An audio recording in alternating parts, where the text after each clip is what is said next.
Okay so welcome and good evening everyone. Good evening Roshni, good evening everyone. तो अपने आज start करने वाले हैं क्लास 12 अकाउंटेंसी का जर्नी। आई होप सब कोई सीबीएसई वाला ही बच्चा बैठा हुआ है सब, और अकाउंट्स पढ़ने ही आया है सब कोई। ठीक है, तो अभी फर्स्ट थिंग फर्स्ट, अपने सबसे पहले बात करेंगे कि अपने को जो क्लासेस अटेंड करना है उसका कुछ बेसिक रूल्स है। राइट, एकदम बेसिक रूल्स है, वो थ्रू आउट अवर करिकुलम अपने को मस्ट है फॉलो करना, एवरीवन। ठीक है, अच्छा सबको एक कॉपी लेके आया है। तो रूल वाला जो पार्ट लिख रहे हैं ना, ये रूल आप लोग को चाहे लिखने का जरूरत नहीं है, ये माइंड में एकदम अच्छे से लिख लो। जो अब रूल लिख रहे हैं ना, वो एकदम अच्छे से माइंड में लिख लो। इसको फॉलो करना है, स्ट्रिक्टली फॉलो करना है, बिकॉज स्ट्रिक्टली अगर फॉलो नहीं करोगे तो मेरे को स्ट्रिक्ट अलग तरीके से फिर होना पड़ेगा। ठीक है, तो what is the rule?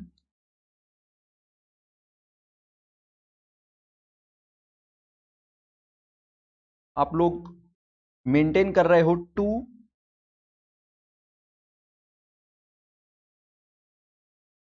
Separate copies. एक है आप लोग का क्लास वर्क कॉपी, दूसरा है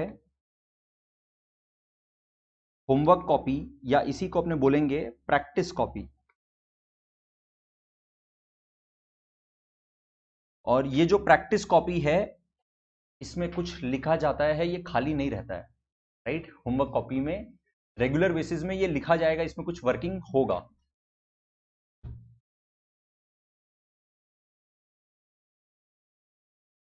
ओके, तो अब ऐसा है कि ये जो होमवर्क कॉपी है ना, होमवर्क कॉपी किसी भी दिन रैंडम दिन आप लोग से मांगेंगे तो ये नहीं सुनना है कि सर आज लाए नहीं है। होमवर्क कॉपी क्लास में लाना मस्ट है ना। इनफैक्ट सेकंड रूल यही है, homework copy must be brought to class.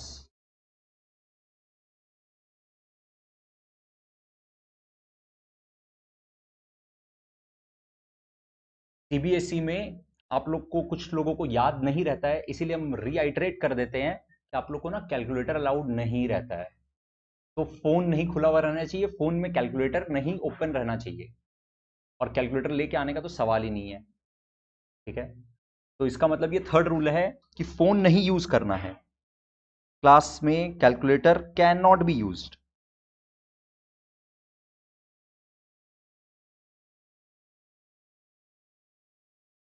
और ये बेसिक रूल एकदम स्टार्टिंग से फॉलो करना है, बिकॉज अगर आप लोग प्रैक्टिस करोगे कैलकुलेटर में, बिलीव मी वो लास्ट मोमेंट में जब रिवाइज कर रहे होंगे तो हो नहीं रहा होगा।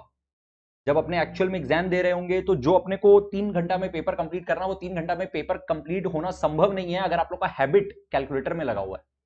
कैलकुलेटर में अगर करते आ रहे हैं ना, तो अभी जो अभी दो तीन दिन पहले ही, अभी जो करंट जो लोग क्लास 12 का बोर्ड एग्जाम देंगे ना, वो लोग का एग्जाम लिए थे, तो कुछ ऐसा ऑब्जर्वेशंस था सीबीएसई के स्टूडेंट लोग का, खासकर आप लोग को बता रहे हैं, जो लोग ब्रिलियंट स्टूडेंट है, brilliant student in the sense वो लोग का सिलेबस का प्रेपरेशन वाओ लेवल का एकदम, मतलब कैसे मार्क्स नहीं आए, 100 में 100 नहीं आए तो देखना पड़ेगा कि भाई कहां चला गया मार्क्स, बट पेपर कंप्लीट नहीं हो पाया, because through out the year practice was calculator. घर में बैठ के बार बार बोलने के बाद भी क्लास में कि कैलकुलेटर यूज नहीं करना है, बट वो मेरे सामने तो था नहीं, तो कैलकुलेटर यूज कर करके फटाफट आंसर आता था। एंड अभी उसको खुद को रियलाइज हुआ, और अब वो 1.5 महीना का टारगेट उसका सिर्फ एक ही है, बोर्ड एग्जाम जो आने वाला है उसके पहले बस उसका टारगेट अब एक ही है कि कैसे बिना कैलकुलेटर के अपना स्पीड को मेंटेन करे। राइट, तो ऑब्वियसली अपने कैलकुलेटर यूज नहीं कर सकते हैं, और इस चीज को, ये 3 ही रूल है, ज्यादा रूल नहीं है, ये 3 रूल आप लोग को एकदम स्ट्रिक्टली फॉलो करना ही करना है।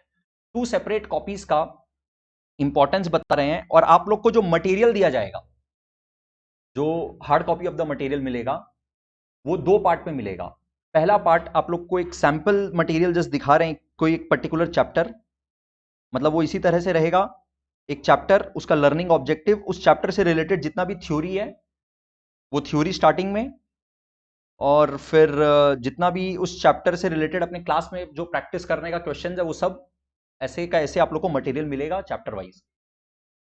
थ्योरी प्लस प्रैक्टिस क्वेश्चंस, ये हुआ पहला मटेरियल जो कि अपने को इनिशियली स्टार्टिंग में क्लास में लेके आना और अपने इसी मटेरियल से क्लास में अपने प्रैक्टिस करेंगे, राइट। और दूसरा वाला जो मटेरियल रहेगा उसमें क्या रहेगा, पास्ट पेपर का सारा क्वेश्चन चैप्टर वाइज और उस चैप्टर से रिलेटेड जितना भी ऑब्जेक्टिव क्वेश्चन है वो भी चैप्टर वाइज। ओके, अब अपने को क्लास अटेंड करते वक्त, क्लास अटेंड जब भी कर रहे हैं, अपने क्वेश्चंस कर रहे हैं, चाहे क्लास में कर रहे हो चाहे वो होमवर्क क्वेश्चन हो, ऑब्वियसली नीडलेस टू से आप जो होमवर्क क्वेश्चन करोगे, प्रैक्टिस क्वेश्चन करोगे, वो आप होमवर्क कॉपी में करोगे। यहां पे जब अपने कोई भी क्वेश्चन अटेम्प्ट कर रहे हैं, आप लोग को यहां पे लिखना है कौन सा कॉपी में ये वाला सोल्यूशन लिख रहे हैं और उसका कौन सा पेज नंबर है। ये basic rules are very important guys, because ये आपको रिविजन में बहुत ज्यादा हेल्प करेगा, राइट। तो क्या बोले, अभी कोई भी क्वेश्चन कर रहे हैं तो sir class work copy number 1 कर रहे हैं तो C1 कॉपी, कौन सा, C1 क्लास वर्क कॉपी 1, और उसका page number, obviously page number maintain करना है तो पेज नंबर अगर 20 है तो पेज नंबर 20। अगर आपका होमवर्क क्वेश्चन है, आप होमवर्क में कर रहे हो तो H2 मान लो होमवर्क क्वेश्चन, हाँ दूसरा कॉपी भी बन जाएगा, है ना। सिलेबस अच्छा खासा है अपना अकाउंट्स का, तो नंबर ऑफ कॉपीज बनेगा। उसका कौन सा पेज नंबर है, एकदम मस्ट मेंटेन करना है फर्स्ट डे से, ठीक है। अब सपोज करो जैसे ये क्वेश्चन है से फॉर एग्जांपल, और इसमें आपको पूछा है जर्नल एंट्रीज, ठीक है।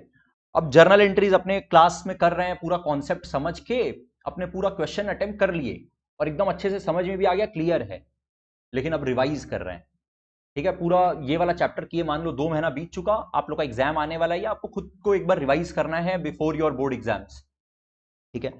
तो अब आप जब ये वाला क्वेश्चन अपने आप सॉल्व कर रहे होंगे तो आपको यहां पर कौन सा आंसर तुरंत दिख जाए आपके बुक में लिखा हुआ, जिससे आपको यह समझ में आ जाए कि अच्छा चलो मेरा ये सम पूरा करेक्ट है।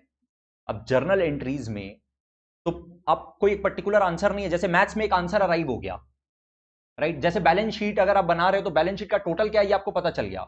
फाइनल अकाउंट्स अपने कर रहे हैं तो ट्रेडिंग एंड पीएल में ग्रॉस प्रॉफिट क्या है, नेट प्रॉफिट क्या है, वो आपको पता चल गया, तो वो आप अगर यहां पे लिख लोगे तो उससे आपको ये समझ में आ जाएगा कि अच्छा राइट आंसर है। बट कुछ कुछ क्वेश्चन ऐसा होता है जहां पे कोई एक स्पेसिफिक 2 वर्ड का आंसर नहीं है, एक नंबर का आंसर नहीं है, उसमें पूरा का पूरा जर्नल है, लेकिन वो पूरा का पूरा जर्नल में भी आप लोगों को क्लास में कराते वक्त बताएंगे कि अगर आप लोग ये सम अपने आप कर रहे हो और उसमें अगर आप लोग का आंसर में अगर ये वाला जर्नल एंट्री का ये वाला आंसर आ गया तो मतलब आप लोग का आंसर करेक्ट है, मान के आगे बढ़ सकते हो। अब इसमें क्या आप लोग के दिमाग में आ सकता है कि सर इन एनी केस हम लोग तो पूरा कॉपी नंबर पेज नंबर के साथ कॉपी मेंटेन कर ही रहे हैं, हम लोग अपने आप सॉल्व करेंगे, वो कॉपी खोल के देख लेंगे। वो बहुत बार नहीं हो पाता है, इजी नहीं होता है, वो फिजिबल नहीं होता है, उसके चक्कर में अपना ड्रैग होता है काम। और it is the best method, एकदम टेस्टेड मेथड है जो आप लोग को बोल रहे हैं कि एकदम मस्ट है करना। ये रिवीजन में बहुत ज्यादा हेल्प करेगा अगर अपने फर्स्ट डे से ये समझ लें कि पहला दिन से अपना गोल क्या है, ऑब्जेक्टिव क्या है। सीबीएसई बोर्ड एग्जाम अकाउंटेंसी का 100 ऑन 100 चाहिए एकदम। आज क्लास जो अपने स्टार्ट कर रहे हैं वो उसी ऑब्जेक्टिव से स्टार्ट कर रहे हैं, कुछ पर्पस है तो बस वही पर्पस है, पहला पर्पस यही है। तो उसका प्रिपरेशन एकदम स्टार्टिंग से ऐसे ही होना चाहिए और एकदम मस्ट है। अब कोई एक सम है जो कि आप लोग को एक बार एक एग्जांपल देते हैं, जैसे आप लोग फाइनल अकाउंट्स किए, फाइनल अकाउंट्स का पूरा एक क्वेश्चन किए, उस सम में आप लोग को सब कुछ आता था अच्छे से, बहुत अच्छे से आता था सारा। ट्रायल बैलेंस से क्या करना है, ट्रायल बैलेंस से हर एक आइटम को पिक करके क्या तो ट्रेडिंग में लेके जाना है, क्या तो पीएल में लेके जाना है, क्या तो बैलेंस शीट में लेके जाना है। फिर आपको एडजस्टमेंट्स दिया हुआ है और एडजस्टमेंट्स में डबल डबल इफेक्ट दिखाना है फाइनल अकाउंट्स में। अगर कोई नहीं समझ पा रहा है कि सर फाइनल अकाउंट्स का बात कर रहे हैं, ऐसा आप क्या कर रहे हैं, क्लास 11 गया छोड़िए, कोई बात नहीं, नहीं याद आ रहा है तो कोई बात नहीं है। आप लोग को जस्ट ये बताना चाहते हैं कि कुछ कुछ जैसे फाइनल अकाउंट्स का पूरा क्वेश्चन जो आता था ना, वो पूरा क्वेश्चन बहुत ज्यादा इजी रहता था, आप लोग को पूरा क्वेश्चन का सोल्यूशन अच्छे से पता है, कोई एक या दो एडजस्टमेंट में कंफ्यूजन है, ट्रायल बैलेंस का कोई एक या दो आइटम में कंफ्यूजन है, जिसके वजह से आपको ये नहीं पता कि ये राइट हो गया कि रॉन्ग हो गया, जिसके वजह से ये डिसाइड हो जाता है कि आपका पूरा का पूरा फाइनल अकाउंट्स करेक्ट हो रहा है कि रॉन्ग हो रहा है, राइट। ऐसा होता है। तो इस तरह से अकाउंट्स में ऐसा बहुत सारा क्वेश्चन रहेगा। अपने भी जो इतना सारा अभी पूरा अपना सिलेबस कर रहे होंगे इसमें बहुत सारा ऐसा क्वेश्चन आएगा कि पूरा पूरा क्वेश्चन बहुत ईजी है, लेकिन कोई एक या दो एडजस्टमेंट है जिसमें समझ में नहीं आ रहा है। बस वो एक दो एडजस्टमेंट की वजह से जो 8 मार्क्स का 6 मार्क्स का क्वेश्चन रहेगा आप लोग के एग्जाम में, उसमें अगर वो पूरा करेक्ट हुआ तो 8 में 8 मिलेगा, पूरा करेक्ट हुआ तो 6 में 6 मिलेगा। लेकिन अगर एक छोटा सा एडजस्टमेंट रॉन्ग हुआ तो वो सीधा 8 या 6 का 8 का सीधा 5 हो जाएगा या 6 का सीधा 4 हो जाएगा। मतलब एक छोटा सा एरर का मतलब punishment is not 1 marks, not 2 marks, it can be 3-4 marks, just because आपको उसमें कॉन्फिडेंस नहीं था, उसमें आपको कंफर्ट नहीं था, वो एक छोटा सा एडजस्टमेंट का एरर एंड आपका 3-4 मार्क्स कम से कम गया, राइट? तो देर इज नो पॉइंट। अब वो एक छोटा सा पॉइंट के चलते अपने को मार्क्स नहीं खोना है। आप कोई भी सम कर रहे हो, क्लास में करते वक्त कोई स्पेशल पॉइंट आया किसी एक क्वेश्चन में, आप लोग को बताएंगे देखो क्वेश्चन कितना इजी था, बस ये वाला पॉइंट है जिसमें आप लोग को दिक्कत हो सकता है, उस पॉइंट का क्या ट्रीटमेंट होगा, उस एडजस्टमेंट का क्या ट्रीटमेंट होगा, वो यहां पर नोट में अपने को अच्छे से लिख लेना है। इसका एडवांटेज क्या है सुन लो, स्टार्टिंग से अगर मालूम रहेगा कि क्या पर्पज है, हम लोग क्यों कर रहे हैं, तो आप लोग फिर उतना ही रिग्रेस तरीके से इस चीज को फॉलो करोगे। क्या होता है कि अपने एक चैप्टर कर रहे हैं, अब जैसे एक अपने पहला ही चैप्टर जो करेंगे पार्टनरशिप फंडामेंटल्स, उसमें अराउंड 100 क्वेश्चन है, मोर देन दैट। तो अपने जब क्या रिवाइज करेंगे, क्या वापस से वो 100 क्वेश्चन करेंगे, रिवीजन होगा, उस चक्कर में रिवीजन करने का हिम्मत नहीं होगा, हिम्मत होगा तो वो कंप्लीट नहीं होगा, ड्रैग होगा और एक लोड बढ़ेगा आप लोग के माइंड में। अपने जब वो 100 या 125 क्वेश्चन, जो भी 110 120 क्वेश्चन पूरा कंप्लीट हुआ, बड़ा चैप्टर है पूरा, वो कंप्लीट हुआ, अपने क्लास के साथ साथ important question, revision question mark कर रहे होंगे कि रिवाइज के टाइम, रिवीजन के टाइम पर आप लोग जब वापस अपने आप करोगे और अपने क्लास में भी जब रिवीजन करेंगे, तो इसमें से कौन कौन सा क्वेश्चन है जो अपने वापस करने लायक है। उसमें बहुत सारा क्वेश्चन ऐसा होगा जो कि अपने कर नहीं रहे हैं, लेकिन उस क्वेश्चन में एक छोटा सा इंपॉर्टेंट अच्छा पॉइंट था जो पता होना चाहिए, राइट? अब उसके लिए क्या आप वो पूरा क्वेश्चन सॉल्व करोगे? रिवीजन क्वेश्चन अपने मान लो 100 क्वेश्चन है, से फॉर एग्जांपल, उसमें से अपने मार्क किए 20 क्वेश्चंस, 20 या 25 क्वेश्चन अपने मार्क किए, बाकी 75 क्वेश्चंस अपने वापस से पूरा पूरा नहीं करने वाले हैं, ठीक है? लेकिन उस 75 क्वेश्चंस में भी कुछ कुछ क्वेश्चंस ऐसा होगा जिसका पॉइंट्स आपको एक बार पता चल जाए तो आपका रिवीजन वो हो गया, पूरा सम करने की जरूरत नहीं है, बस वो खाली पॉइंट देखें और समझ में आ गया, अच्छा ये पूरा क्वेश्चन तो करेक्ट, पूरा सम तो हम लोग को एकदम अच्छे से पता ही है, इसमें याद रखना ये एक इंपॉर्टेंट पॉइंट है। That point can be specific to you all also, कुछ स्पेशल पॉइंट आया तो वो हम बताएंगे, और कोई ऐसा पॉइंट हो सकता है जो आपको लग रहा है कि यार ये लिख लेना चाहिए क्योंकि मेरे को इसमें कंफ्यूजन होता है, कोई एक स्पेसिफिक पॉइंट हो सकता है जो आपको ऑन अ पर्सनल नोट लगे कि यार ये मेरे को बार बार तंग करता है, इस पॉइंट को यहां पर नोट करो। रिवीजन के टाइम पर जब अपने बुक पलटेंगे तो अपने को सारा क्वेश्चन नहीं करना है, वो 20-25 क्वेश्चन जो मार्क किए इंपॉर्टेंट वही करना है, और सारा क्वेश्चन में जो पॉइंट लिखा हुआ है ना, बस वो एक बार देखते हुए अच्छे से जाना होगा, उससे आप लोग का एक कॉम्प्रिहेंसिव तरीके से रिवीजन भी होगा, आप लोग को वापस से पूरा करने का जरूरत नहीं पड़ेगा, एंड बट एक्चुअल में प्रेपरेशन पूरा करने जैसा होगा, राइट? स्टार्टिंग से प्लीज को एकदम स्ट्रिक्टली फॉलो करना है, राइट? ओके,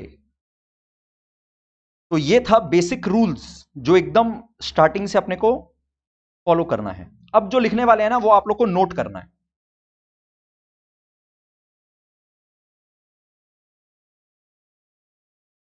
जहां पे नहीं है चाबी वहीं पे रखा होगा, देखिए ऑफिस में रखा हुआ होगा।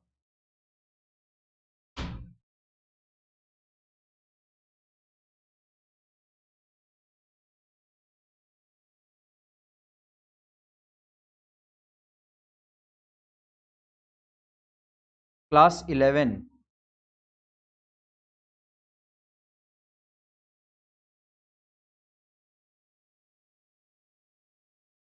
ब्रॉट फॉरवर्ड कॉन्सेप्ट्स, है ना? आपने लिखते हैं ना अकाउंट्स में ब्रॉट फॉरवर्ड, ऐसा कुछ लिखा जाता है क्या? ब्रॉट डाउन लिखते हैं क्या? चलो ब्रॉट डाउन लिख देते हैं, ब्रॉट डाउन नहीं, ब्रॉट फॉरवर्ड लिखो, क्योंकि ये यहां पे कोई लेजर नहीं बना रहा कि brought down, brought forward, brought forward concepts.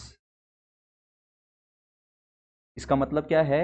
कुछ ऐसा कॉन्सेप्ट्स बताने वाले हैं जो अपने क्लास 11 में पढ़े थे और वो क्लास 12 में कैरी होता है, ठीक है?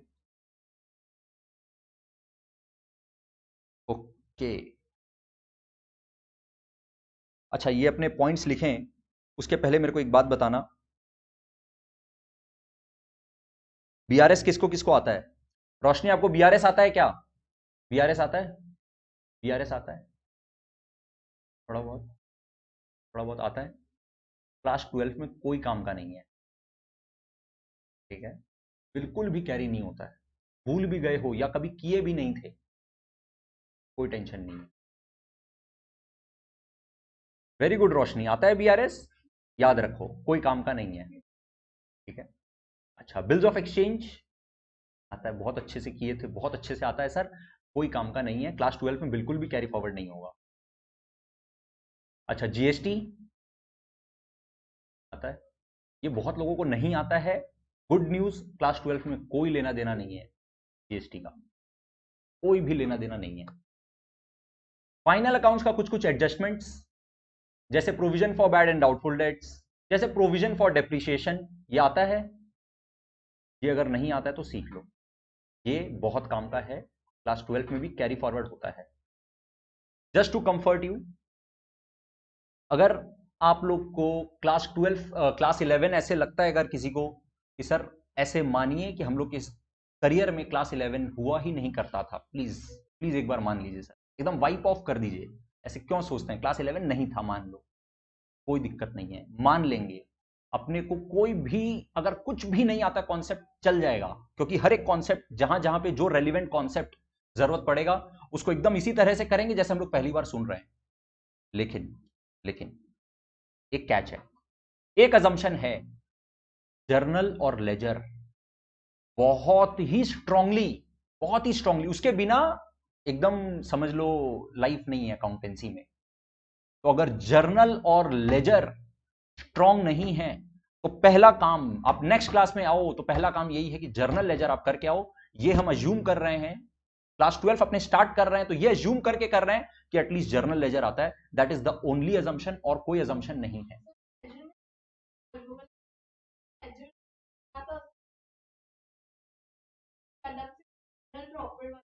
अच्छा, तो क्वेश्चन ये है कि अगर क्वेश्चन ये है, सुन लो एक मिनट मानवी, ऐसा है कि प्रतिभा का क्वेश्चन ये है, हाँ हाँ बता रहे हैं, क्वेश्चन ये है कि सर कुछ हम लोग सब्सिडियरी बुक्स बोल के पढ़े थे सर, है ना, उसमें क्या होता था, कोई ट्रांजैक्शन होता था, वो कहीं किसी और सब्सिडियरी बुक में रिकॉर्ड होता था, और उसके बाद जो कहीं और रिकॉर्ड नहीं हो पाता था वो जर्नल प्रॉपर में होता था। तो क्या ये काम का है? हम आने वाले थे उस पॉइंट पर।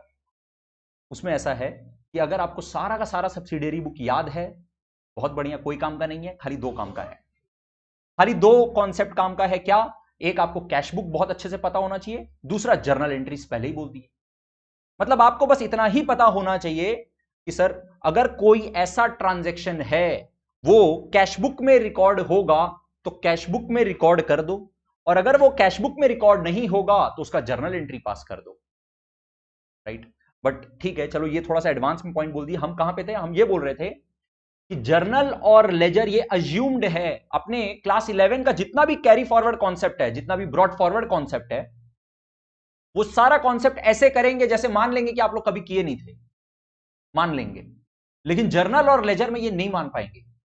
आप लोग को याद हो, अगर जर्नल जब अपने क्लास में किए थे तो वी टुक अराउंड 10-11 क्लासेस, ठीक है, हाँ याद दिला देते हैं गरिमा, 10-11 क्लास चला था जर्नल, राइट। अपने पहले एकदम ड्रिल टेबल सीखे थे, ड्रिल टेबल में asset, liability, expense, income, right. आप लोग को अगर कोई नहीं किया था इतना डिटेल में, या फिर अभी एकदम बिल्कुल भी याद नहीं है, कोई प्रॉब्लम नहीं है।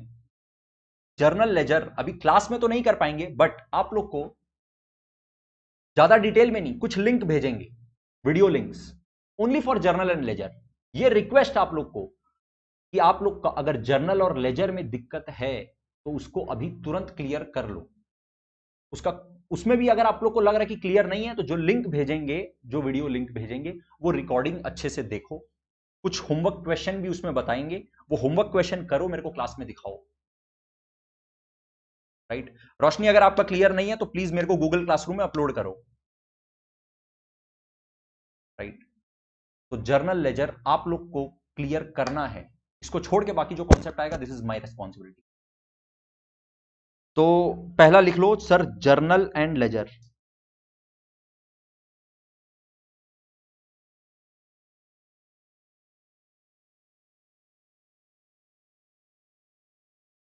अगर इसमें आप लोग स्पेसिफिक टू पर्सन है, अगर आप लोग को लगता है कि नहीं सर क्लियर है, जर्नल लेजर से आगे बढ़िए, तो आप लोग को ठीक है, इसके ऊपर अभी फिर ज्यादा वर्क करने का जरूरत नहीं है। बेसिक्स क्लियर होना चाहिए, बहुत ज्यादा डेप्थ का भी जरूरत नहीं है, बेसिक्स क्लियर होना चाहिए। लेजर में फ्लो जो है ना वो एकदम क्लियर होना चाहिए कि ना कब डेबिट में जाता है कब क्रेडिट में जाता है। अगर उसमें क्लियरिटी में इश्यूज है तो उसको प्लीज तुरंत सॉल्व करो, और ये प्लीज अपने आप ऑन अ पर्सनल नोट करो, और यहां पे अपने स्पेसिफिक इंडिविजुअल के हिसाब से आप लोग यहां पे नोट देके आप लोग लिख लो कि अगर आप लोग को वीडियो लिंक चाहिए तो वीडियो लिंक आप लोग के पास जाएगा, वो देखना है, उसमें कुछ प्रैक्टिस क्वेश्चंस है वो प्रैक्टिस क्वेश्चंस करना है और क्लास में कॉपी दिखाना है, राइट। इनफैक्ट आप लोग का नेक्स्ट 2-3 क्लास और कोई होमवर्क नहीं देंगे। क्यों नहीं देंगे? क्योंकि मेरे को मालूम है कि कुछ लोगों का लेजर का प्रैक्टिस टेरिबल है ही नहीं प्रैक्टिस, ठीक है। आपने बहुत सारा लेजर किए हैं थ्रू आउट क्लास 12, अपने बहुत सारा लेजर करेंगे भी, लेकिन पहले अपने स्टार्ट करें उसके पहले ही लेजर का कुछ कुछ फ्लो एक बार देख लो फटाफट, कैसे जाता है डेबिट क्रेडिट में, उसमें स्पीड नहीं रुकना चाहिए, फटाफट जाना चाहिए हाथ, ठीक है।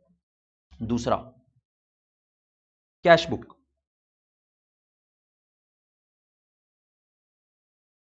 कैश बुक में जैसा कि अपने अभी बात कर रहे थे, फिर से बता रहे हैं सुनना। अपने क्लास 11 में एक चैप्टर था सब्सिडियरी बुक्स। सब्सिडियरी बुक्स में बहुत सारा सब्सिडियरी बुक्स होता है, वो सारा सब्सिडियरी बुक्स आपको पता होना जरूरी अब नहीं है। इनफैक्ट हम क्लास में आप लोग को वापस से बता भी नहीं रहे हैं कि कौन कौन सा सब्सिडियरी बुक था, खाली एक चीज बता रहे हैं, बस उस बात को सुनो। अब बात जो बोलने वाले वो सुनना है बहुत अच्छे से। क्या होता है, अपने जब अकाउंट स्टार्ट किए थे ना, तो पूरा का पूरा अकाउंट्स का जर्नी स्टार्ट होता है ट्रांजैक्शन से। No transaction no accounts. अरे ट्रांजैक्शन अगर नहीं रहा तो क्या चीज का रिकॉर्डिंग करेंगे, क्या चीज का जर्नल एंट्री पास करेंगे, और जर्नल एंट्री नहीं पास हुआ तो क्या चीज का लेजर पोस्टिंग, और लेजर पोस्टिंग नहीं करेंगे तो कोई लेजर बैलेंस नहीं निकलेगा, लेजर बैलेंस ही नहीं निकलेगा तो क्या चीज का समरी ट्रायल बैलेंस बनाएंगे, कोई ट्रायल बैलेंस नहीं है तो क्या फाइनल अकाउंट्स बनेगा। मतलब ये इतना बड़ा लंबा जो जर्नी था वो कहां से स्टार्ट हुआ, ट्रांजैक्शन से स्टार्ट हुआ, ठीक है। अब अकाउंट्स का बेसिक रूल ये था, एकदम जब स्टार्ट किए थे, जैसे ही ट्रांजैक्शन को रीड करेंगे उसको रिकॉर्ड करेंगे, ट्रांजैक्शन जैसी देखेंगे उसको रिकॉर्ड करेंगे, ठीक है। अब रिकॉर्ड करने वाला काम जो है ना वो अपने सबसे पहले सीखे थे जर्नल एंट्रीज पास करेंगे सर। फिर थोड़ा दिन बाद अपने को यह पता चला कि कोई जरूरी नहीं है कि आप रिकॉर्डिंग जर्नल में ही करें, there are subsidiary books to record as well, ठीक है। तो अलग अलग टाइप का ट्रांजैक्शन के लिए अलग अलग सब्सिडियरी बुक्स था, ठीक है। जैसे क्रेडिट सेल्स के लिए सेल्स बुक था, क्रेडिट परचेजेस के लिए परचेज बुक था, कैश ट्रांजैक्शंस के लिए कैश या बैंक का ट्रांजैक्शन, रिसीट या पेमेंट का ट्रांजैक्शन के लिए कैश बुक था। तो इसमें रूल क्या था कि सर कोई भी ट्रांजैक्शन को आप रीड करते हैं उसको आप कहीं भी एक जगह रिकॉर्ड करिए, किसी भी एक सब्सिडियरी बुक में रिकॉर्ड करिए, कोई एक ट्रांजैक्शन दो जगह रिकॉर्ड नहीं हो सकता है, वो डबल रिकॉर्डिंग हो जाएगा और उसका डबल डबल इफेक्ट चला जाएगा और गलत हो जाएगा, राइट। कोई भी एक ट्रांजैक्शन एक ही जगह रिकॉर्ड हो सकता है, दो जगह रिकॉर्ड नहीं हो सकता है, ठीक है। ये था बेसिक रूल, एकदम फर्स्ट रूल। कोई भी एक ट्रांजैक्शन सिर्फ एक जगह रिकॉर्ड हो सकता है, दो जगह रिकॉर्ड नहीं हो सकता है। उसमें फिर अब अपने को जो कैरी करना है, जो जानना है वो ये है कि सर अब अपने को खाली अपने पास सिर्फ दो सब्सिडियरी बुक है, एक कैश बुक दूसरा जर्नल, एक कैश बुक दूसरा जर्नल, और कोई सब्सिडियरी बुक अपने पास नहीं है। इसका मतलब अब अपने अगर कोई भी ट्रांजैक्शन रीड करेंगे तो अपने को यह देखना है क्या वो कैश बुक में रिकॉर्ड हो सकता है। अगर कैश बुक में रिकॉर्ड हो सकता है तो वेरी गुड, अगर कैश बुक में रिकॉर्ड नहीं हो सकता तो बचा ही क्या सर, जर्नल। मतलब अगर कोई ट्रांजैक्शन कैश बुक में रिकॉर्ड होगा तो उसको कैश बुक में रिकॉर्ड कर दीजिए, और अगर वो कैश बुक में रिकॉर्ड नहीं होगा तो जर्नल में रिकॉर्ड कर दीजिए। अच्छा, अब यहां पर बात यह आता है कि सर कैश बुक में क्या रिकॉर्ड होगा, कैश बुक में क्या रिकॉर्ड होगा, फिर से बता रहे हैं सुनना, अभी अभी बताए भी थे।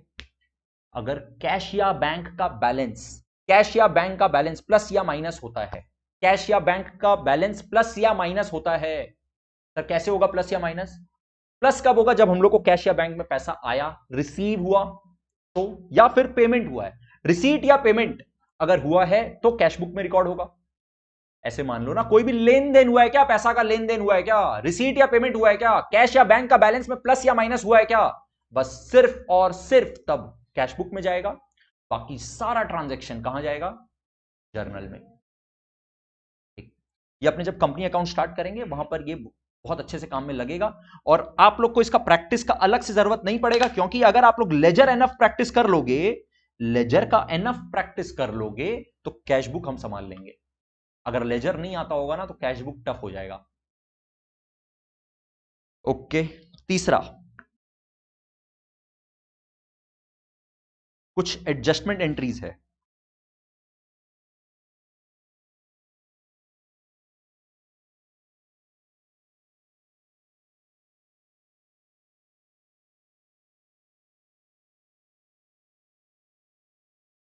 इसको शॉर्ट में प्यार से बोलते हैं provision for bad and doubtful debts. पूरा नाम है provision for bad and doubtful debts. हम लोग प्यार से इसको क्या बुलाएंगे? पीबीडीडी। ठीक है, तो पीबीडीडी का कॉन्सेप्ट मेरे को पूरा भरोसा है कि आप लोग को बहुत अच्छे से बार बार बताने के बाद भी कॉन्फिडेंस नहीं है। I know it and I will cover this concept जब जैसे जरूरत पड़ेगा, एकदम वैसे ही कवर करेंगे जैसे अपने कभी इसके बारे में सुने ही नहीं है। प्रोविजन फॉर डेप्रिसिएशन, या इसी का दूसरा नाम है अक्यूम्युलेटेड डेप्रिसिएशन।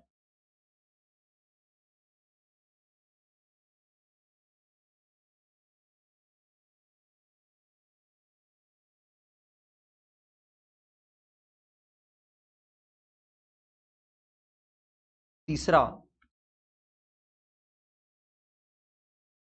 मैनेजर्स, इसमें कुछ managers commission before charging, managers commission after charging, कुछ कॉन्सेप्ट था, है ना? हाँ सर, ये तो बहुत अच्छे से सुना हुआ है। कुछ बिफोर चार्जिंग आफ्टर चार्जिंग तो था, बट क्या था मत पूछिएगा प्लीज। ठीक है, नहीं पूछेंगे और एकदम ऐसे ही बताएंगे जैसे अपने कभी नहीं सुने सर, नहीं पता। ठीक है, एकदम आइडिया नहीं है, कोई बात नहीं है, करेंगे इसको। ओके, एक और कॉन्सेप्ट, इंटरेस्ट ऑन कैपिटल, सुने हो?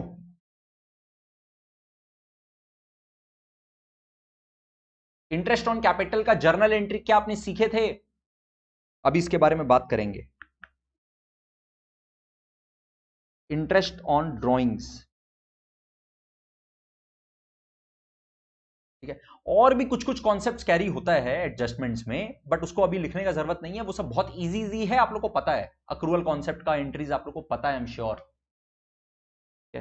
अक्रूवल कॉन्सेप्ट पता है? आउटस्टैंडिंग एक्सपेंसेस, प्रीपेड एक्सपेंसेस, चलो लिख लो सीधा, इसको इसको शॉर्ट में लिखो, अक्रूवल कॉन्सेप्ट।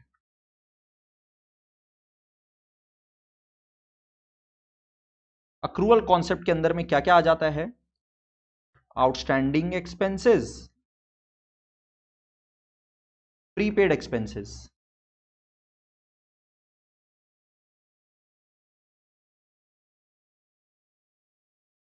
अक्रूड इनकम और अनअर्न्ड इनकम। अनअर्न्ड इनकम या income received in advance.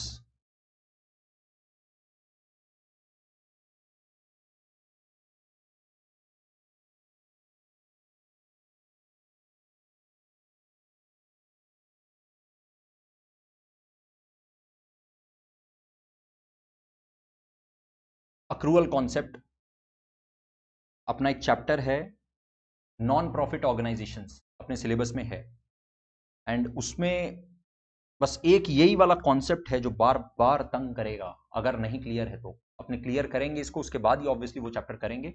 But अगर आप लोग का अक्रूवल कॉन्सेप्ट बहुत स्ट्रांग है ना, तो वो चैप्टर इजी हो जाएगा। पूरा का पूरा 10 मार्क्स का पार्ट है, मतलब आप लोग के सिलेबस का 10 marks is non profit organisation, और उसमें से हर बार एक क्वेश्चन खाली अक्रूवल कॉन्सेप्ट से रिलेटेड आता है। जो बड़ा वाला क्वेश्चन भी आता है 8 मार्क्स का, उसमें भी अक्रूवल कॉन्सेप्ट वाला एडजस्टमेंट ही एक रहता है जो बहुत स्ट्रांगली पूछा जाता है। मतलब अगर अक्रूवल कॉन्सेप्ट आता है तो वो सम हो गया आराम से, और वो नहीं आता तो तंग कर देगा, एकदम होगा ही नहीं, ऐसा है, इतना इंपॉर्टेंट है। ठीक है, तो चलो अक्रूवल कॉन्सेप्ट के बारे में अभी हम बात नहीं करेंगे, वो जब रेलिवेंट चैप्टर आएगा तब ज्यादा डिटेल में बात करेंगे। मेरे को खाली ये वाला 2 पॉइंट ना एक बार अभी बात करना है इसके बारे में, interest on capital and interest on drawings. ठीक है, इसके बारे में बात कर रहे हैं, सुनना।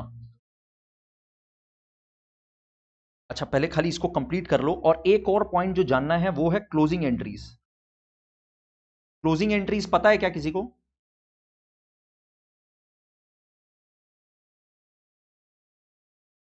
इसको आप नंबर 4 भी दे सकते हो। This is actually not an adjustment entry, this is a closing entry. Closing entry separate है। Closing entries.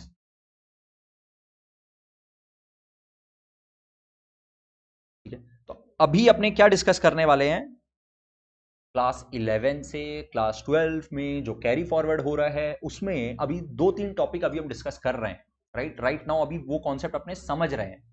क्या क्या? Interest on capital, interest on drawings और क्लोजिंग एंट्री।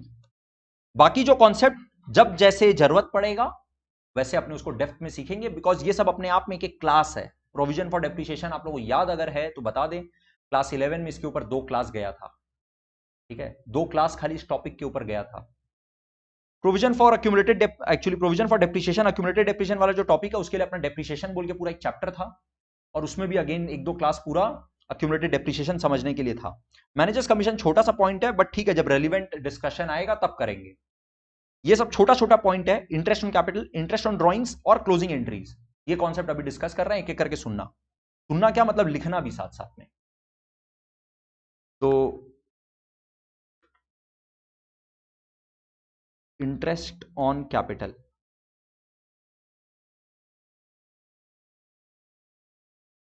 चलो देखो, अभी इसका कॉन्सेप्ट डिस्कस करेंगे। जब कॉन्सेप्ट डिस्कस करेंगे उस समय पेन को चाहे रख देना, एकदम कुछ नहीं लिखना है, खाली सुनना है फुल फोकस के साथ। सुनो क्या होता है, आप लोगों को एक बार फिर से बेसिक्स एकदम याद दिलाएं।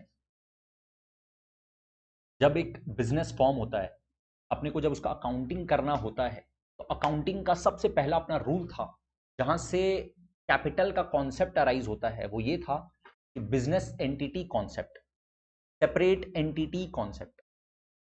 का मतलब क्या होता है कि सर गोलू जो है ना, बलून का बिजनेस स्टार्ट किया, तो गोलू अलग है, गोलू का बिजनेस अलग है, गोलू अलग है, गोलू का बलून का बिजनेस अलग है। ठीक है, सबसे पहला ये नजरिया जरूरत है, अदरवाइज उसके बिना अकाउंटिंग स्टार्ट ही नहीं होता है ना। Brought ₹1,00,000 to start the business, या गोलू स्टार्टेड बिजनेस विथ ₹1,00,000, ये था पहला ट्रांजेक्शन, आप लोग को याद अगर हो तो गोलू बेचारा स्टार्ट करा बिजनेस, ₹1,00,000 बिजनेस में लगाया, तो ₹1,00,000 जो बिजनेस में लगाया, तो क्या हुआ सर, इसमें क्या ट्रांजेक्शन हो गया? गोलू खुद का ही तो बिजनेस कर रहा है, और वो खुद ही जब परचेज सेल करेगा तब रिकॉर्डिंग करिएगा? नहीं, गोलू जो ₹1,00,000 लाया, इसका भी रिकॉर्डिंग करना पड़ेगा। ये भी एक ट्रांजेक्शन है। ये क्यों है ट्रांजेक्शन? बिकॉज गोलू अलग है, गोलू का बिजनेस अलग है। राइट, अपने इसको क्या बोले कि सर ऐसे मान लीजिए, ऐसे मान लीजिए जैसे गोलू बिजनेस को ₹1,00,000 दिया है, या दूसरे लैंग्वेज में अगर इसी बात को बोले तो बिजनेस को ₹1,00,000 गोलू से मिला है। ठीक है, अब सोचो, गोलू बलून का बिजनेस स्टार्ट कर रहा है, होली का सीजन है, बहुत जोरदार उसको बलून बेचने का स्कोप दिख रहा है।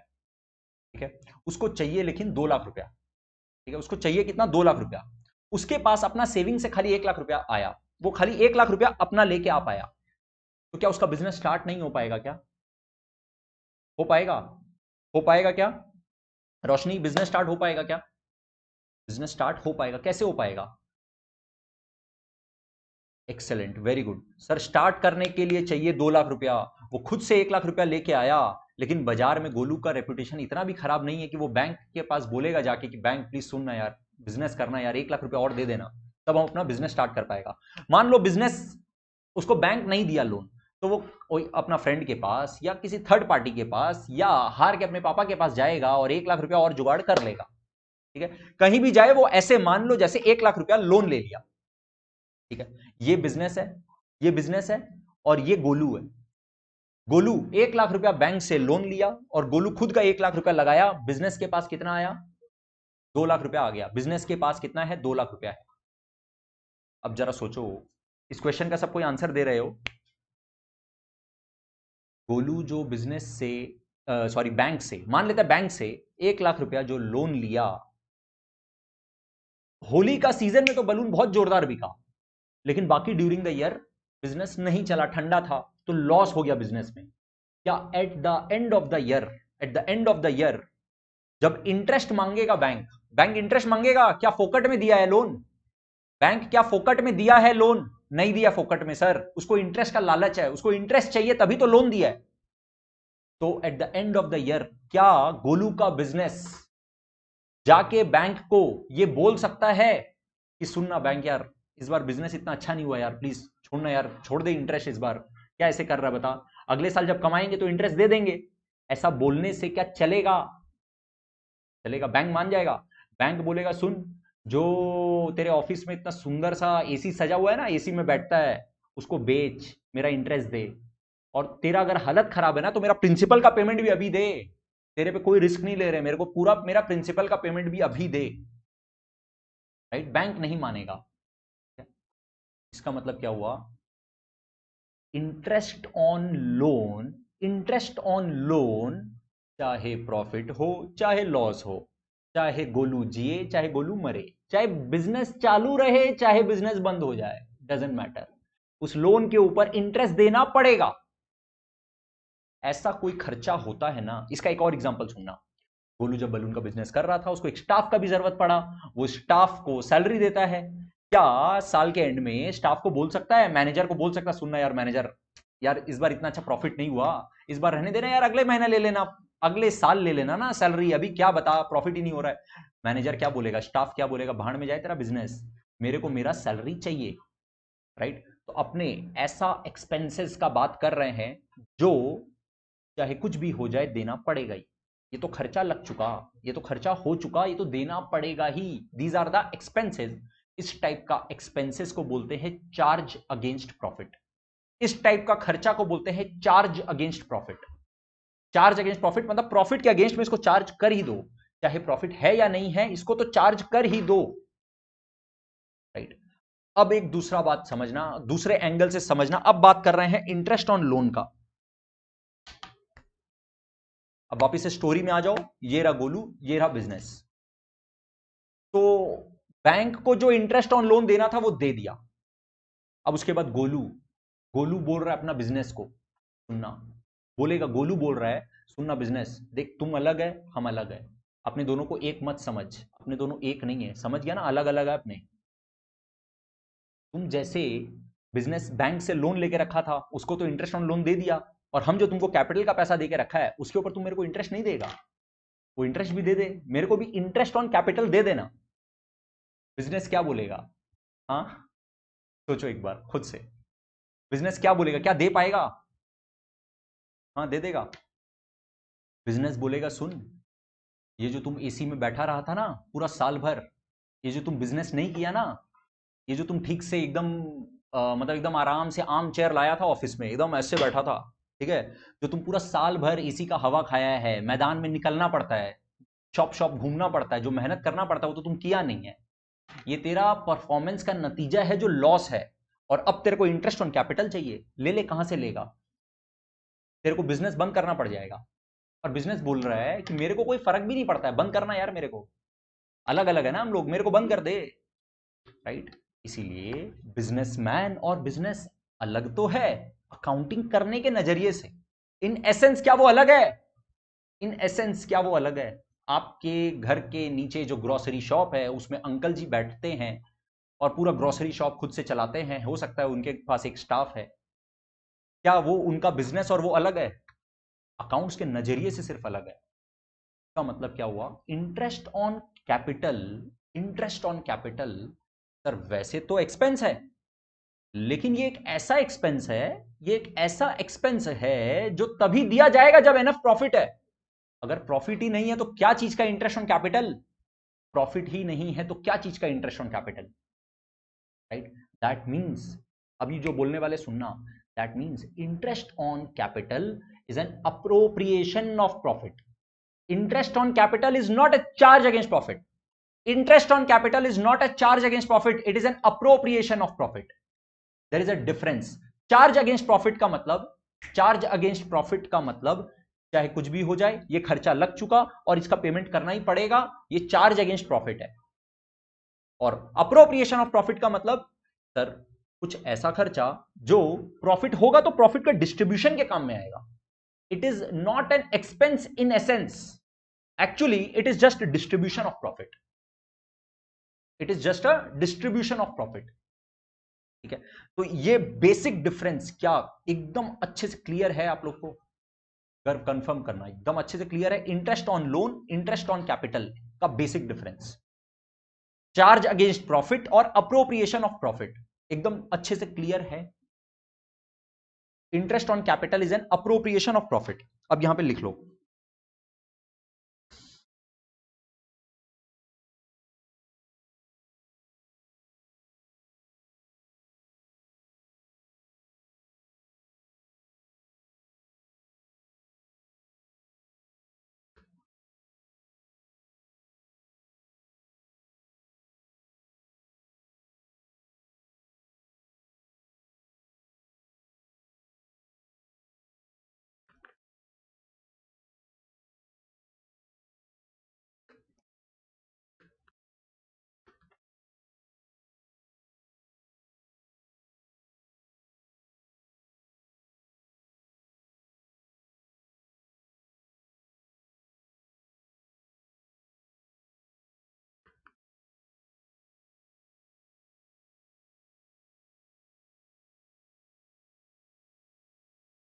it is an appropriation of profit that is given in case of profit, it is paid to businessman or owner of the business। अब बिजनेस को लिखना नहीं हुआ क्या? लिखो, फटाफट लिखो थोड़ा सा।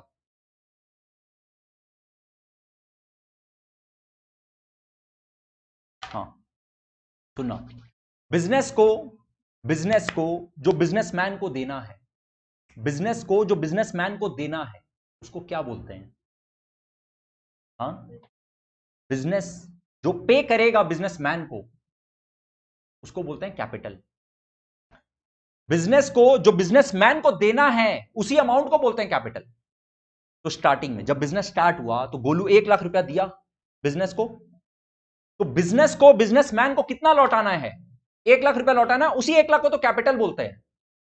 अब यहां पर बिजनेस को, बिजनेसमैन को इस कैपिटल के ऊपर इंटरेस्ट भी लौटाना है, तो ये इंटरेस्ट ऑन कैपिटल भी बिजनेसमैन को जो पे करना है वो उसके कैपिटल में ऐड हो जाएगा। ऐसे समझना, सुनना फिर से। एक बिजनेस है, ठीक है, ये गोलू, मतलब गोलू का जो बिजनेस है वो क्या किया, अपना सप्लायर से बलून खरीदा। कितना रुपया का? 500 रुपया का, ठीक है। अब 500 रुपया क्रेडिटर को, इसी को क्रेडिटर बोलते हैं, इसी को सप्लायर बोलते हैं, सप्लायर को 500 रुपया देना है, अभी तक पेमेंट नहीं किया। फिर 2 दिन बाद और 200 रुपया का बलून खरीदा। तो अब ये जो सप्लायर है, ये जो क्रेडिटर है, इसका बैलेंस क्या बढ़ गया? बढ़ा क्या? कितना से कितना हो गया तनिष्का? 700 हो गया, राइट। 500 से 700 हो गया। मतलब बिजनेस को जो क्रेडिटर को देना था, बिजनेस को जो क्रेडिटर को देना था वो 500 से 700 हो गया। उसी तरह से बिजनेस को जो बिजनेसमैन को देना है उसको कैपिटल बोलते हैं। और अगर कैपिटल, अगर जो पैसा देना है अगर वो बढ़ गया मतलब कैपिटल बढ़ गया। इसीलिए अपने इसका जर्नल एंट्री क्या पास करते थे, देख लो।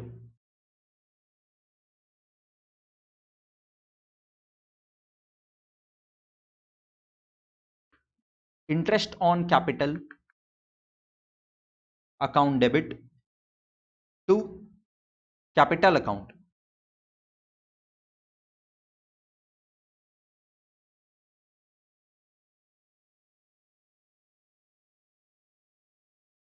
जैसे लिखना हो गया हो तो सुनना। जैसे इंटरेस्ट ऑन लोन, मान लो पे नहीं हुआ, सिर्फ अक्रू हुआ है। अक्रू का मतलब सर ड्यू हो गया, ड्यू या अक्रू हो गया, अब पेमेंट बस कर देंगे। आगे आने वाले सालों में, आगे आने वाले साल में, अप्रैल में या मई में, एज ऑन 31 मार्च अक्रू हो चुका, जो लोन था उसके ऊपर इंटरेस्ट अक्रू हो चुका। तो अपने इसका एंट्री क्या पास करते थे? Interest on loan account debit to outstanding interest बोल लो या लोन अकाउंट में ऐड कर देते थे। आउटस्टैंडिंग इंटरेस्ट का मतलब सर लायबिलिटी, अक्रूवल कॉन्सेप्ट, ठीक है। तो interest on loan expense plus debit और लायबिलिटी प्लस क्रेडिट, है ना। थोड़ा सा जर्नल एंट्री का जरूरत है, पहला ही क्लास में आप लोगों को दिख रहा होगा। तो ये वाला एंट्री अभी अभी जो बोले वो किसको किसको लग रहा है, समझने में थोड़ा सा प्रॉब्लम हो रहा है, इसको समझने में, ये वाला जर्नल एंट्री समझने में कोई भी प्रॉब्लम अगर हो रहा है तो टेंशन नहीं है। आप लोग को जो अभी वीडियो का लिंक भेजेंगे वो रिक्वेस्ट है, जरूर से देख लेना। ये सब, ये जो अभी डिस्कशन हो रहा है ना, इतना कंफर्ट मेरे को चाहिए क्लास में, राइट, जिसके बेस पर अपने बिल्ड करेंगे फिर, राइट। तो interest on loan account debit to outstanding interest, interest on loan being an expense, expense plus को कर दिए डेबिट, और outstanding interest is a liability, liability plus को कर दिए क्रेडिट। उसी तरह से अगर प्रॉफिट है तो सर इंटरेस्ट ऑन कैपिटल भी देंगे, interest on capital being an expense हो गया एक्सपेंस प्लस डेबिट, एंड जो कैपिटल एक बिजनेस के लिए लायबिलिटी है, बिजनेसमैन को देना है, जो देना है, जो पेएबल है वो बिजनेस का लायबिलिटी है। हाँ ये इंटरनल लायबिलिटी है सर, क्योंकि ये बिजनेसमैन को देना है, ये एक्सटर्नल लायबिलिटी नहीं है मान लिया, लेकिन ये है तो लायबिलिटी। तो ये इंटरेस्ट ऑन कैपिटल का अमाउंट जाके कहां ऐड हो गया, कैपिटल में, तो कैपिटल प्लस क्रेडिट। हाँ बोलो। पेमेंट नहीं हुआ, हाँ सुन लेना, हाँ सुन लेना, क्वेश्चन ये है कि सर ये पेमेंट नहीं हुआ, खाली एक्सपेंस अक्रू हुआ है। हाँ अगर क्वेश्चन अपने को पेमेंट के बारे में नहीं बोलेगा ना, तो अपने यही एज्यूम करेंगे कि पेमेंट नहीं हुआ। क्वेश्चन अलग से बोलेगा कि पेमेंट हुआ है, तभी पेमेंट सोचेंगे, नहीं तो पेमेंट के बारे में नहीं सोचेंगे। इंटरेस्ट ऑन कैपिटल बस देना है, बस इतना ही बात करेंगे। अब मान लो इंटरेस्ट ऑन कैपिटल का पैसा बिजनेसमैन को दे दिए। बिजनेसमैन को जो पेमेंट होता है ना, उसको अपने एक दूसरा नाम से जानते हैं, जिसको अपने बोलते हैं ड्रॉइंग्स, जिसको अपने बोलते हैं ड्रॉइंग्स। तो जनरली जब बिजनेसमैन बिजनेस से पैसा निकालता है, भले ही वो इंटरेस्ट ऑन कैपिटल का पैसा निकाला हो, भले ही वो अपना प्रॉफिट का पैसा निकाला हो, भले ही वो अपना कैपिटल जो वो दे के रखा था बिजनेस को उसमें से पैसा निकाला हो, कोई सा भी पैसा निकाला हो ना, वो है क्या, ड्रॉइंग्स। तो वहां पे अपना जर्नल एंट्री क्या होता है, drawings account debit to bank, drawings account debit to bank या कैश, राइट। तो बिजनेसमैन को जो पेमेंट होगा उसको ड्रॉइंग्स की तरह सोचो, ड्रॉइंग्स की तरह ट्रीट करो, और बिजनेसमैन को जो जो मिलना है, जो जो उसका बनता है, वो उसके कैपिटल में ऐड कर दो, राइट। यहां तक कंफर्टेबल है सबको, एकदम क्लियर है, ठीक है। अब यहां पर ही इसी के बेस पर मेरे को ना आप लोग के साथ पहले क्लोजिंग एंट्री डिस्कस करना है, उसके बाद ड्रॉइंग्स का बात करेंगे। क्लोजिंग एंट्रीज लिख लो।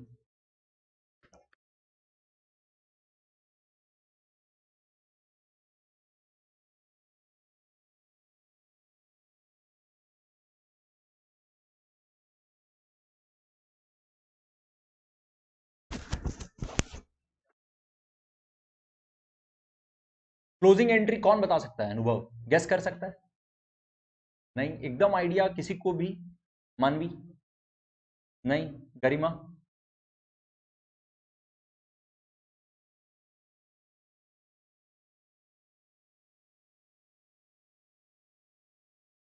प्रतिभा इशी करेक्ट,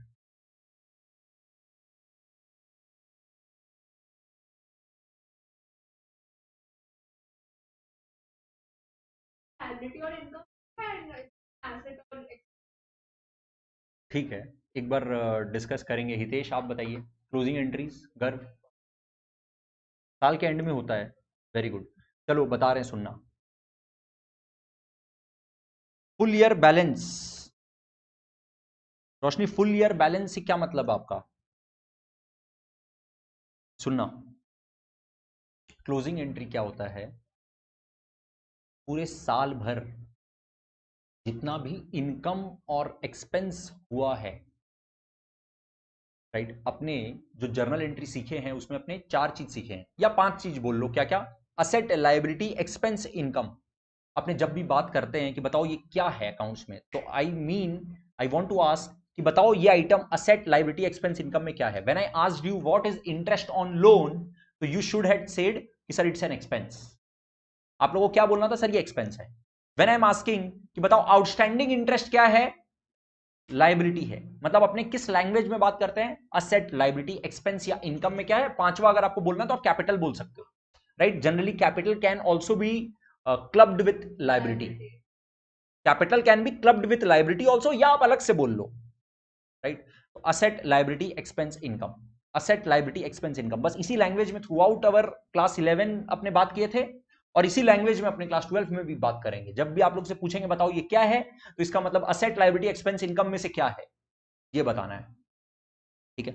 तो उसके बाद पॉइंट ये है कि सर जितना भी इनकम है और जितना भी एक्सपेंसेस है, जितना भी इनकम्स है, जितना भी एक्सपेंसेस है, वो eight the end of the year close कर दिया जाता है। Eight the end of the year उसका बैलेंस ना नेक्स्ट ईयर में कैरी नहीं होता है, नेक्स्ट ईयर में कौन सा बैलेंस कैरी होता है? खाली असेट्स एंड लायबिलिटीज का, जो बैलेंस शीट में रहता है, राइट? उसी का नेक्स्ट ईयर अपने बोलते हैं बैलेंस ब्रॉट डाउन। अगर असेट है तो टू बैलेंस ब्रॉट डाउन, अगर लायबिलिटी है तो by balance brought down. Asset है तो to balance brought down debit balance, अगर लायबिलिटी है तो by balance brought down credit balance. Incomes and expenses का बैलेंस कैरी नहीं होता है नेक्स्ट ईयर, उसको at the end of the year उसको क्लोज कर दिया जाता है। That means all incomes and all expenses are closed at the end of the year. कहां पे क्लोज होता है सर? अपने अभी तक trading and profit and loss account, ये दो अकाउंट जानते हैं। नहीं भी जानते हैं तो कोई बात नहीं, बता देते हैं, सुनो। अगर कोई डायरेक्ट एक्सपेंस है, अब डायरेक्ट एक्सपेंस आप लोग को अगर पता है तो बहुत बढ़िया, नहीं पता है तो ऐसे समझ लो शॉर्ट में, कैरेज इनवर्ड और वेजेस टाइप का जो खर्चा था सर, उसको आप ट्रांसफर कर देते थे फाइनल अकाउंट्स में ट्रेडिंग अकाउंट में। तो अपने ट्रेडिंग अकाउंट में ट्रांसफर करते थे, इसका मतलब क्या है?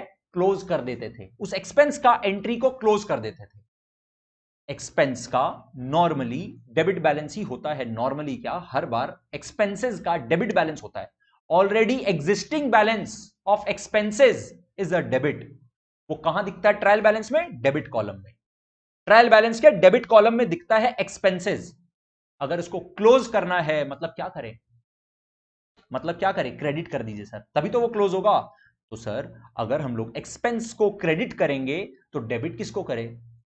डिपेंड करता है कि डायरेक्ट है एक्सपेंस की इनडायरेक्ट एक्सपेंस। अगर डायरेक्ट एक्सपेंसेस है तो ट्रेडिंग अकाउंट को डेबिट कर दो, और अगर इनडायरेक्ट एक्सपेंस है तो प्रॉफिट एंड लॉस अकाउंट को डेबिट कर दो, राइट? अपने क्लास 12 में जो अपने फर्स्ट चैप्टर अपने स्टार्ट करेंगे पार्टनरशिप अकाउंट्स, अपने एक और फाइनल अकाउंट्स का एक और पार्ट अपने करने वाले हैं, that is profit and loss appropriation account. Trading account, profit and loss account, and then profit and loss appropriation account. तो अब अपने क्या बोलेंगे sir? All incomes and all expenses are transferred और closed either in trading account और in profit and loss account or in profit and loss appropriation account if it is an appropriation item. If it is not a charge against profit, if it is an appropriation, then it will be closed in profit and loss appropriation account. ठीक है, note करना आप जो लिख रहे हैं।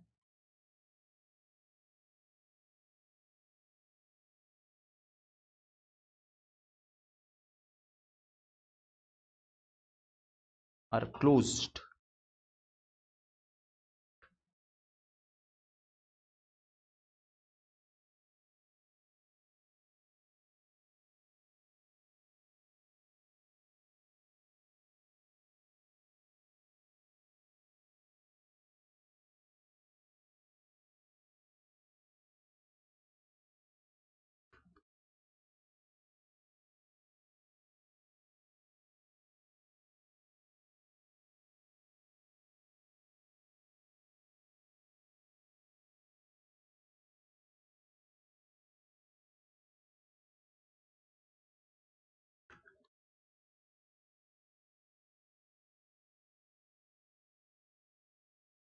नीचे करें।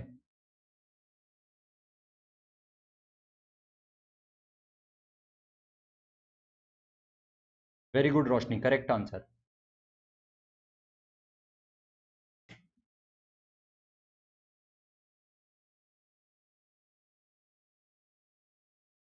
क्लियर है यहां तक?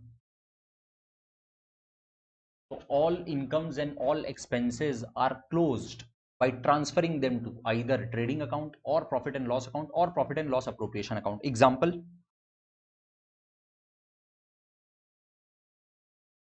सर वेजेस एक डायरेक्ट एक्सपेंस है, उसको हम लोग ट्रेडिंग अकाउंट में ट्रांसफर करते हैं, तो हम लोग जर्नल एंट्री ये पास करते थे, trading account debit to wages account.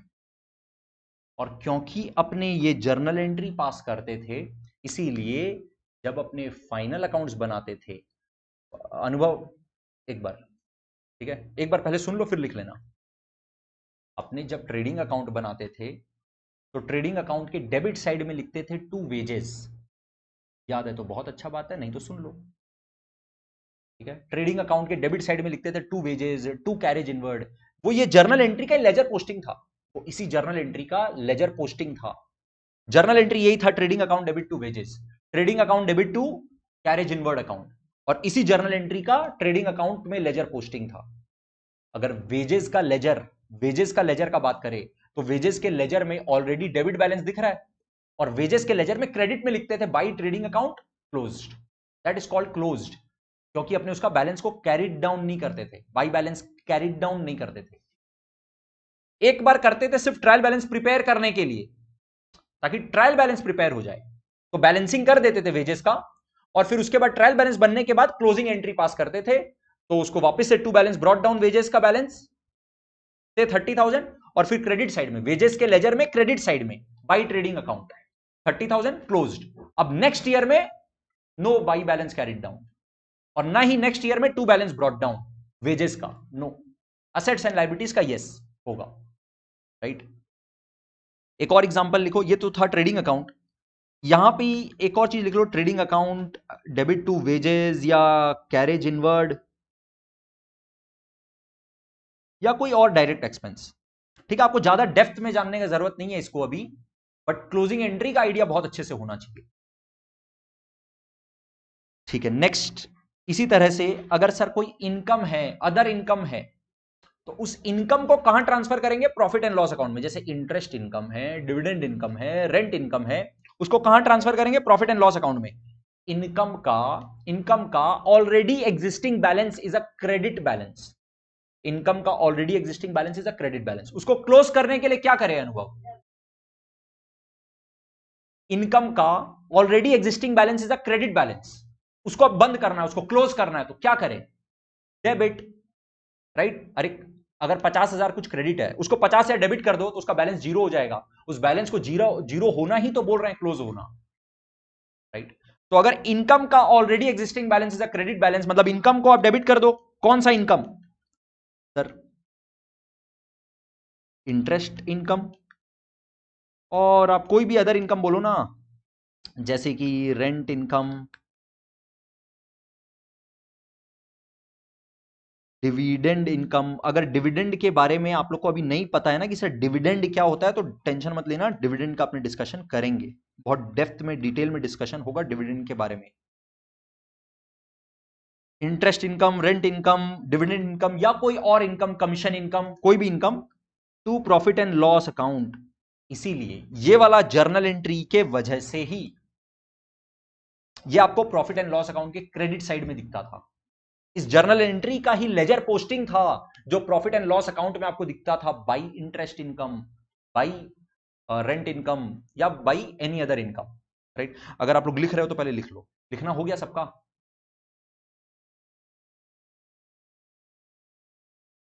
अब इसी तरह से अगर कोई इनडायरेक्ट एक्सपेंसेस है तो वापस से उसको क्लोज करने का एंट्री क्या होगा, profit and loss account debit to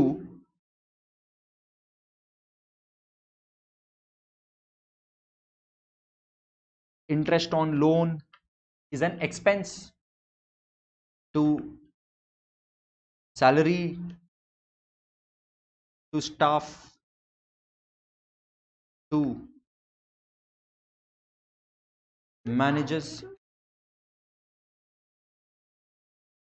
wages, salary to staff is an indirect expense, wages is direct, profit and loss account debit to interest on loan to salary to managers commission to rent expense और पता नहीं what not to general expense, to miscellaneous expense, to bad debts, to depreciation, और बाकी जितना भी expenses आप जानते हो वो सारा expense, indirect expenses are transfer to profit and loss account. अब यहां पर इंपॉर्टेंट पॉइंट जो अपने क्लास 11 में नहीं देखे थे, बिल्कुल भी नहीं देखे थे, जो अपने फर्स्ट टाइम अभी करने वाले हैं, सुनने वाले हैं, वो सुनो। अभी अभी अपने बात किए sir all these expenses are charge against profit, all these expenses are to be paid even when there is a loss. कोई नहीं सुनेगा, ना तो बैंक सुनेगा, ना स्टाफ सुनेगा, ना मैनेजर सुनेगा, और ना ही लैंडलॉर्ड सुनेगा, उसको भी रेंट चाहिए, राइट। ये सब चार्ज अगेंस्ट प्रॉफिट है। लेकिन आज की क्लास में अपने बात की कि there is something called appropriation of profit which is to be given only in case of profit. तो लेकिन फिर भी वो भी प्रॉफिट के टाइम पे देना तो पड़ेगा। सर वो क्या होता है, जैसे इन, वेरी गुड पॉइंट। सुनना क्या पॉइंट है कि सर अगर लॉस हो रहा है तो मैनेजर्स कमीशन क्यों देंगे। पॉइंट इज कि सर आप अभी अभी बोले कि मैनेजर्स कमीशन देंगे भले ही लॉस हो, लेकिन अगर प्रॉफिट ही नहीं हुआ तो क्यों मैनेजर्स कमीशन। ठीक है सुनना, managers commission need not always be on profit. Managers commission can be on sales also, managers commission can be on purchases also, and managers commission can be on profit also. तो अगर managers commission on profit है मतलब उसको calculate कब करना है, जो profit होगा, जो प्रॉफिट का अमाउंट होगा उसके ऊपर कैलकुलेशन करेंगे। अगर प्रॉफिट ही नहीं है तो क्या चीज का manager commission, no manager commission. लेकिन मान लो क्वेश्चन बोल रहा है 2% commission to manager on sales, तो फिर तो प्रॉफिट या लॉस से मतलब ही नहीं है ना। मैनेजर को तो जितना सेल हुआ उसके ऊपर 2% देना ही है। मैनेजर नहीं सुनेगा कि लॉस हुआ कि प्रॉफिट हुआ, मैनेजर बोलेगा कि देख भैया इतना सेल तेरे को करा के दिए हैं और सेल के ऊपर कमीशन का बात हुआ है, मेरे को मेरा 2% कमीशन चाहिए सेल के ऊपर, राइट। तो this is also charge against profit. हाँ, if the term is such it is to be calculated on profit, then obviously if there is a loss, आप कैलकुलेट करके देखो ना, जीरो आएगा या इनफैक्ट नेगेटिव आएगा, है ना। तो इसका मतलब अपने आप ही अगर ऑन प्रॉफिट है तो कोई मैनेजर कमीशन नहीं दिया जाएगा, लेकिन अगर मैनेजर कमीशन कोई अदर वेरिएबल के ऊपर है तो वो कैलकुलेट होकर कुछ अमाउंट आएगा और वो देना भी पड़ेगा ही। It's a charge against profit. Now अगर कुछ ऐसा डिस्ट्रीब्यूशन है, तुलना क्या क्या हो सकता है, जैसे ओनर को, बिजनेस का मालिक को, ओनर को इंटरेस्ट ऑन कैपिटल चाहिए। भाई साहब बोलता है मेरे को सैलरी भी चाहिए। देखो हम दिन भर बैठ के आपके घर के नीचे ग्रोसरी शॉप में अंकल जी अपना बिजनेस चलाते हैं और अपने ही बिजनेस को बोलते हैं कि देख दिन भर यहां तेरे लिए बैठता हूं, मेरे को कुछ सैलरी तो दे दे। ठीक है, वो खुद को सैलरी देना चाहता है। तो salary to proprietor, salary to businessman, ये सब क्या है, अगर प्रॉफिट होगा तभी ना ले पाएगा। All these are appropriation of profit, right. Anything, any expenses given to businessman, any expenses given to the businessman is an actually appropriation of profit and will be given only in case of profit, right। तो इसका closing entry क्या होगा, मान लो interest on loan दिए थे, है ना। Interest on loan का एंट्री तो अपने समझ गए, यहां पे अपने इंटरेस्ट ऑन लोन का एंट्री देख चुके हैं। Interest on capital account debit to capital, ये वाला एंट्री अपने को एकदम अच्छे से क्लियर है। लेकिन सर इंटरेस्ट ऑन कैपिटल जो है ना, इंटरेस्ट ऑन कैपिटल भी तो एक तरह से एक्सपेंस ही है। इसका बैलेंस को लेजर बनाएंगे, मान लो इंटरेस्ट ऑन कैपिटल का लेजर बनाएंगे, तो लेजर में डेबिट साइड में आएगा, यस और नो। इस जर्नल एंट्री का लेजर पोस्टिंग होगा interest on capital account laser में, डेबिट साइड में टू कैपिटल अकाउंट। अग्री करो प्लीज फटाफट। इंटरेस्ट ऑन कैपिटल अकाउंट जो लेजर बनेगा, उस लेजर के डेबिट साइड में टू कैपिटल लिख के ये वाला अमाउंट आएगा। तो इसका जो डेबिट बैलेंस है, क्या इसको पड़ा रखेंगे, क्या इस बैलेंस को कैरी डाउन करेंगे, क्या नेक्स्ट ईयर में कैरी करेंगे, नहीं सर ये भी एक्सपेंस के नेचर का ही है। मान लिया अप्रोप्रिएशन है, मान लिया चार्ज अगेंस्ट प्रॉफिट नहीं है, पर है तो सर एक्सपेंस ही, इसको भी तो क्लोज करेंगे। इसको कहां क्लोज करेंगे, profit and loss appropriation account में, पीएल एप्रो अकाउंट में। Very good, PL appro account, profit and loss appropriation account में क्या एंट्री होगा,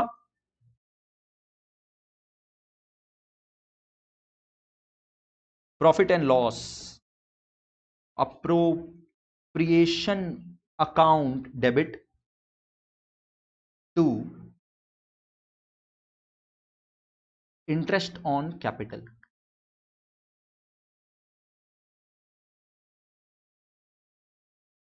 या फिर सैलरी टू बिजनेसमैन, या कमीशन टू बिजनेसमैन। अरे ये सब कब दिया जाएगा, ये सब बिजनेसमैन को सैलरी, बिजनेसमैन को कमीशन। हो सकता है ना बिजनेसमैन बोलता है कि देखो जितना प्रॉफिट होगा उसका एक सर्टेन परसेंटेज मेरे को कमीशन चाहिए। पहले लिख लो, पहले लिख लो फिर बात करते हैं।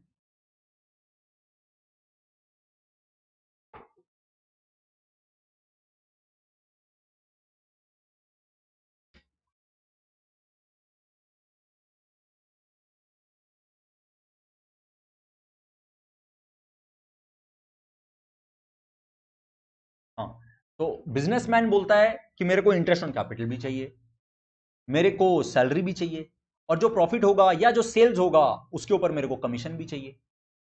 तो ये सब बिजनेसमैन को कब दिया जाएगा? जब प्रॉफिट होगा तब, राइट? ऐसे सोचो लॉजिकली, आप लोग को और अच्छे से क्लियर होगा। अगर अभी भी मन में थोड़ा सा भी कंफ्यूजन और डाउट है तो अब जो बोलने वाले उससे क्लियर हो जाएगा। अब जो बोलने वाले उसको सुनो बहुत ध्यान से। थ्रू आउट अवर क्लास 11 के अकाउंट्स के सिलेबस में अपने कर रहे थे accounting of proprietorship firm, accounting of proprietorship business only. या प्रोप्राइटरशिप बिजनेस में कितने ओनर होते हैं Pratibha? One owner is there. ऐसे मानो कि कोई इंटरेस्ट ऑन कैपिटल वगैरह नहीं है, कोई अप्रोप्रिएशन नहीं है। ऐसे मान लो एक बार कि कोई अप्रोप्रिएशन नहीं है, और मोस्ट ऑफ द क्वेश्चन में कोई अप्रोप्रिएशन रहता भी नहीं था। अरे इनफैक्ट सर ये सब तो आपने सुने भी नहीं है, ये सब तो आप पहली बार बोल रहे हो आप, है ना? हाँ, ये बीच में कहीं एक दो बार आया था, बट इसको छोड़ के तो बाकी बकवास था। आप अभी बता रहे हैं, फर्स्ट टाइम सुन रहे हैं, पहले कभी सुने भी नहीं थे। सच है, ठीक है? तो ऐसे सोचो कि कोई अप्रोप्रिएशन नहीं है, नॉर्मल ट्रेडिंग अकाउंट बनाए, ग्रॉस प्रॉफिट आया, फिर प्रॉफिट एंड लॉस अकाउंट बनाए, नेट प्रॉफिट आया। ये नेट प्रॉफिट मेरे को बताओ कहां जाता है, अगर किसी को याद है तो। ये प्रॉफिट जो आया, ये जो नेट प्रॉफिट आया, ये किसका हक है, किसको मिलना चाहिए? बिजनेसमैन को मिलना चाहिए। बिजनेसमैन को देना है, मतलब बिजनेस को देना है। किसको? बिजनेसमैन को। बिजनेस को अगर बिजनेसमैन को देना है, इसी को क्या बोलते हैं? कैपिटल। बिजनेस को जो बिजनेसमैन को लौटाना है, बिजनेस को जो बिजनेसमैन को पे करना है, उस अमाउंट को अपने बोलते हैं कैपिटल, राइट? तो क्योंकि ये नेट प्रॉफिट का अमाउंट भी बिजनेसमैन का हक है, तो ये भी बिजनेसमैन को दिया जाता है, इसलिए ये भी बिजनेसमैन के कैपिटल में ऐड हो जाता है, राइट? मान लो ट्रेडिंग अकाउंट बना, प्रॉफिट एंड लॉस अकाउंट बना, प्रॉफिट एंड लॉस अकाउंट में नेट प्रॉफिट आया 5 लाख रुपया। ये 5 लाख रुपया क्या होगा? बिजनेसमैन के अकाउंट में, मतलब कैपिटल में ऐड हो जाएगा। जर्नल एंट्री, ये भी क्लोजिंग एंट्री है। बताओ क्या होगा? बता रहे, सुनना। नेट प्रॉफिट अगर आ रहा है, मतलब प्रॉफिट एंड लॉस अकाउंट का क्रेडिट बैलेंस है, क्रेडिट का टोटल ज्यादा है, तभी नेट प्रॉफिट आता है। और इस नेट प्रॉफिट को अपने खत्म करते हैं, प्रॉफिट एंड लॉस अकाउंट को क्लोज करते हैं, तो अपने एंट्री पास करते हैं, sir profit and loss account का already existing balance is a credit balance, उसको क्लोज करने के लिए करिए debit, profit and loss account debit to capital account, right? All are comfortable? पक्का? Profit and loss account debit to capital account, profit and loss account debit to capital account, यही entry होता है। तो मतलब बिजनेसमैन को profit जो दिया गया वो कितना दिया गया? फटाफट प्लीज रिस्पॉन्स। 5 लाख। अपने जो एग्जांपल ले रहे हैं सर, नेट प्रॉफिट 5 लाख आया और पूरा 5 लाख आप दे दिया बिजनेसमैन को, आप जर्नल एंट्री पास किए, interest on capital account debit to capital 5 lakh, ठीक है? मतलब आप क्या बोले हम? ओ सॉरी, गलती से इंटरेस्ट ऑन कैपिटल बोल दिए, so sorry. Profit and loss account debit to capital, profit and loss account debit to capital, सीधा पूरा का पूरा प्रॉफिट, नेट प्रॉफिट 5 लाख का चला गया कैपिटल में, ठीक है? अब एक बार सुनना, मान लो क्वेश्चन बोल रहा है इंटरेस्ट ऑन कैपिटल के बारे में, ठीक है? क्वेश्चन बोल रहा है इंटरेस्ट ऑन कैपिटल के बारे में, कैलकुलेट करके इंटरेस्ट ऑन कैपिटल से, फॉर एग्जांपल 1 लाख रुपया आता है, 1 लाख रुपया इंटरेस्ट ऑन कैपिटल आ रहा है। इंटरेस्ट ऑन कैपिटल का एंट्री क्या हुआ? Interest on capital account debit, जल्दी से बोलो, टू कैपिटल। पक्का?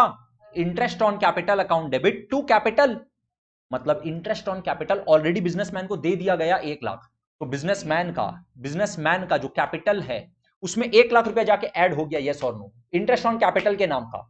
अब बताओ मेरे को, जो सर प्रॉफिट था, नेट प्रॉफिट जो था 5 लाख रुपया, वो इंटरेस्ट ऑन कैपिटल 1 लाख का एक्सपेंस के वजह से वो प्लस हुआ कि माइनस हुआ? प्रॉफिट जो 5 लाख रुपया था, इस 5 लाख रुपया में से 1 लाख रुपया इंटरेस्ट ऑन कैपिटल दे दिया गया, तो प्रॉफिट कितना बचा? तो बढ़ा कि घटा? ऑब्वियसली घटा सर, एक्सपेंस हुआ है। आप अभी अभी तो बोले इंटरेस्ट ऑन कैपिटल क्या है?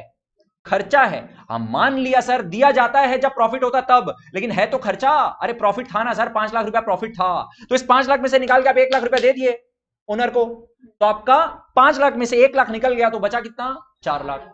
अब जो ये 4 लाख का प्रॉफिट बचा, ये किसको मिलेगा? ये भी बिजनेसमैन को मिलेगा। अब यही वाला अमाउंट अब जो बचा वही तो उसके कैपिटल में जाएगा। तो अब बताओ प्रॉफिट इसके अकाउंट में कितना जाएगा? इन आइदर केस देखो नेट में उसके कैपिटल में कितना गया, 5 लाख ही गया। ध्यान से समझना सर, आप इंटरेस्ट ऑन कैपिटल अगर नहीं देते तो नेट प्रॉफिट पूरा 5 लाख रुपया उसके कैपिटल में जाके ऐड हो जाता। आप जबरदस्ती का बीच में बिजनेसमैन हीरो बन के बोल रहा है कि नहीं मेरे को 1 लाख रुपया इंटरेस्ट ऑन कैपिटल का दो, तो ले इंटरेस्ट ऑन कैपिटल, फिर बचा ही तेरा 4 लाख रुपया का प्रॉफिट, वो 4 लाख तेरे कैपिटल में फिर जाएगा, तो तेरे को नेट में जो 5 मिलना था वो 5 ही तो मिला। इसलिए प्रोप्राइटरशिप बिजनेस के केस में interest on capital is bogus, एकदम बेकार का बात है। आप लोग को पढ़ाया ही गया सिर्फ और सिर्फ इसलिए पढ़ाया गया क्योंकि क्लास 11 में इसका काम है, राइट। इसका बस एक लॉजिक, एक लौता लॉजिक जो बनता है ना, वो ये लॉजिक बनता है कि बिजनेसमैन ये देखना चाहता है कि क्या वो कैपिटल का जो पैसा लगा के रखा है क्या उसका इंटरेस्ट जितना तो ले पा रहा है क्या, ठीक है, बस एक लौता लॉजिक, बाकी रबिश। बोलो।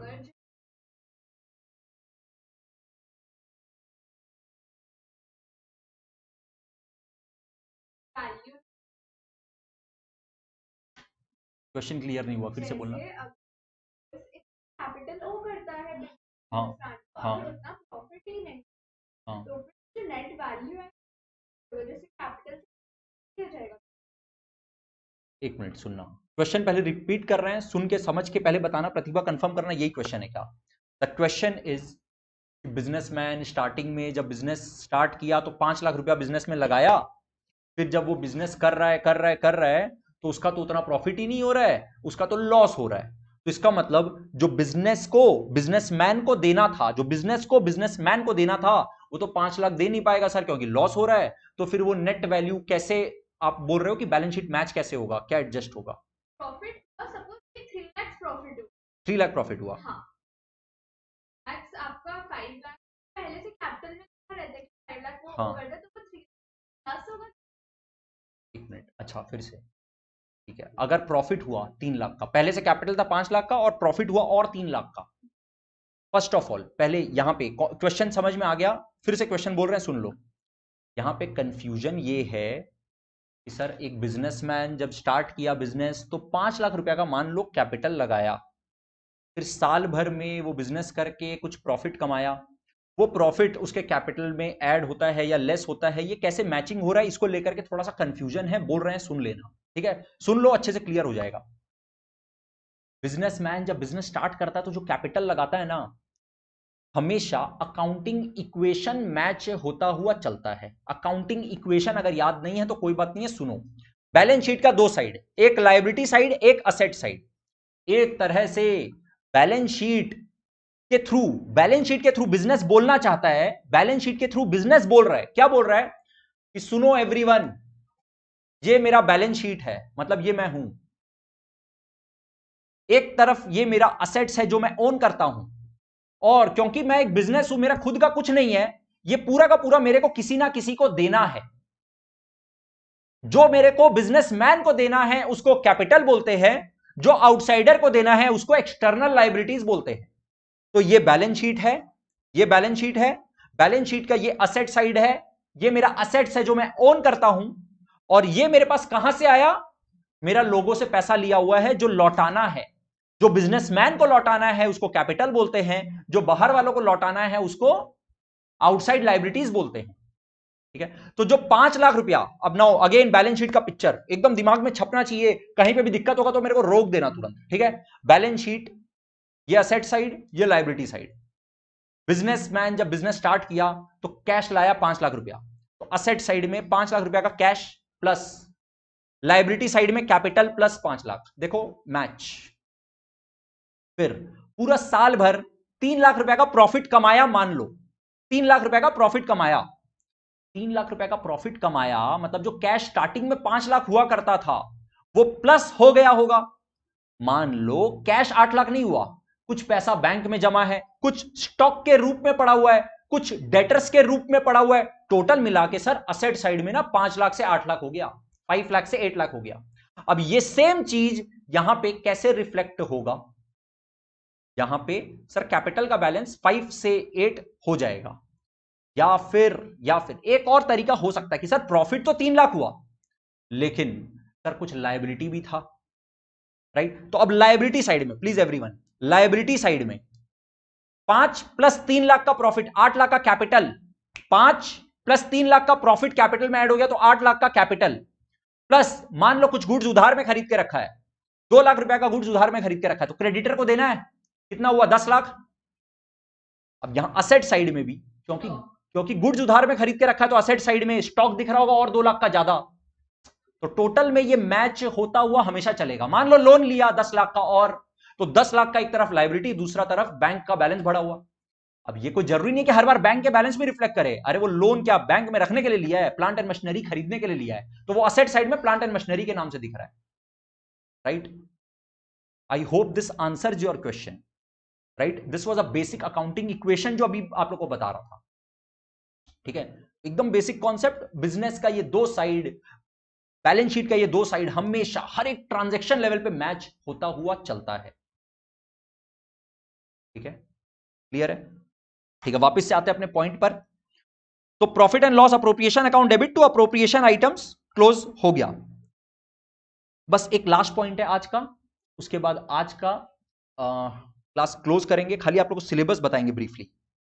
तो क्लोजिंग एंट्री भी आपने समझ लिए, बस एक पॉइंट है खाली आज का, इंटरेस्ट ऑन ड्रॉइंग्स।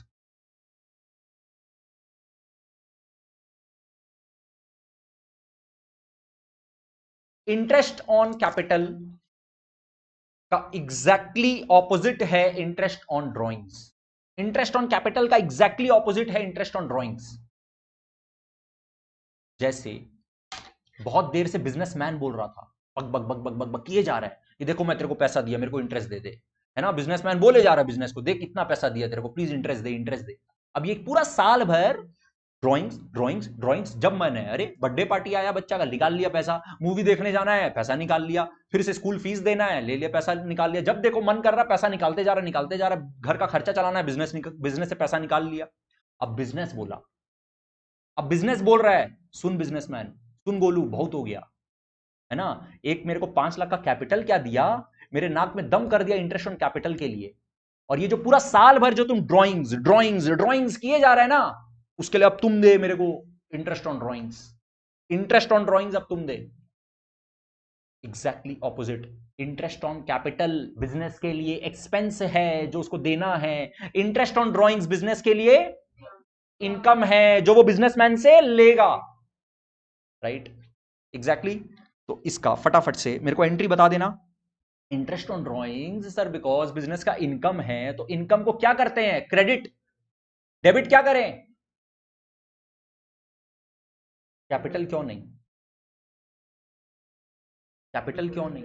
अरे जो बिजनेसमैन को देना है, बिजनेसमैन को जो देना है उसके लिए आप बोल रहे थे कैपिटल प्लस। अब जो बिजनेसमैन से लेना है उसको आप कैपिटल माइनस बोलिए ना, उसको आप कैपिटल माइनस बोलिए ना। Exactly opposite. देखो यहां पर ना ये दोनों चीज एकदम सिमिलर है और एकदम करेक्ट है दोनों। अगर आप इसको ड्राइंग्स बोलोगे, आप ड्राइंग्स बोलते हो, मान लो इंटरेस्ट ऑन ड्राइंग्स इज 10,000, ठीक है? इंटरेस्ट ऑन ड्राइंग्स मान लो 10,000 है, तो इंटरेस्ट ऑन ड्राइंग्स को अगर आप ड्राइंग्स बोलते हो कि sir drawings account debit to interest on drawings 10,000, क्योंकि इंटरेस्ट ऑन ड्राइंग्स तो सर इनकम है, तो इनकम प्लस को क्रेडिट कर दीजिए इंटरेस्ट ऑन ड्राइंग्स को। इंटरेस्ट ऑन ड्राइंग्स बिजनेस के लिए इनकम है, इनकम प्लस हुआ तो प्लीज क्रेडिट कर दीजिए, तो इंटरेस्ट ऑन ड्राइंग तो क्रेडिट हुआ सर। डेबिट के केस में अगर कोई ड्राइंग्स सोच रहा है तो अल्टीमेटली मेरे को ये बताओ, ये भी one of the closing entry ही है, ड्राइंग्स लास्ट में कहां ट्रांसफर होता है? लास्ट में कैपिटल में ही ट्रांसफर होता है। Drawings is nothing but capital का minus, drawings is nothing but capital minus, that's it. Last में आप ड्राइंग्स को क्लोज करने का क्लोजिंग जर्नल एंट्री पास करते हो, क्योंकि सर ड्राइंग्स का already existing balance is a debit balance, तो आप इसको क्लोज करने के लिए इसको आप क्रेडिट कर देते हो। डेबिट किसको करते हो? कैपिटल को। Capital account debit to drawings आप करते हो, और कैपिटल माइनस होगा तभी तो डेबिट होगा। Capital is a liability, liability minus debit, right?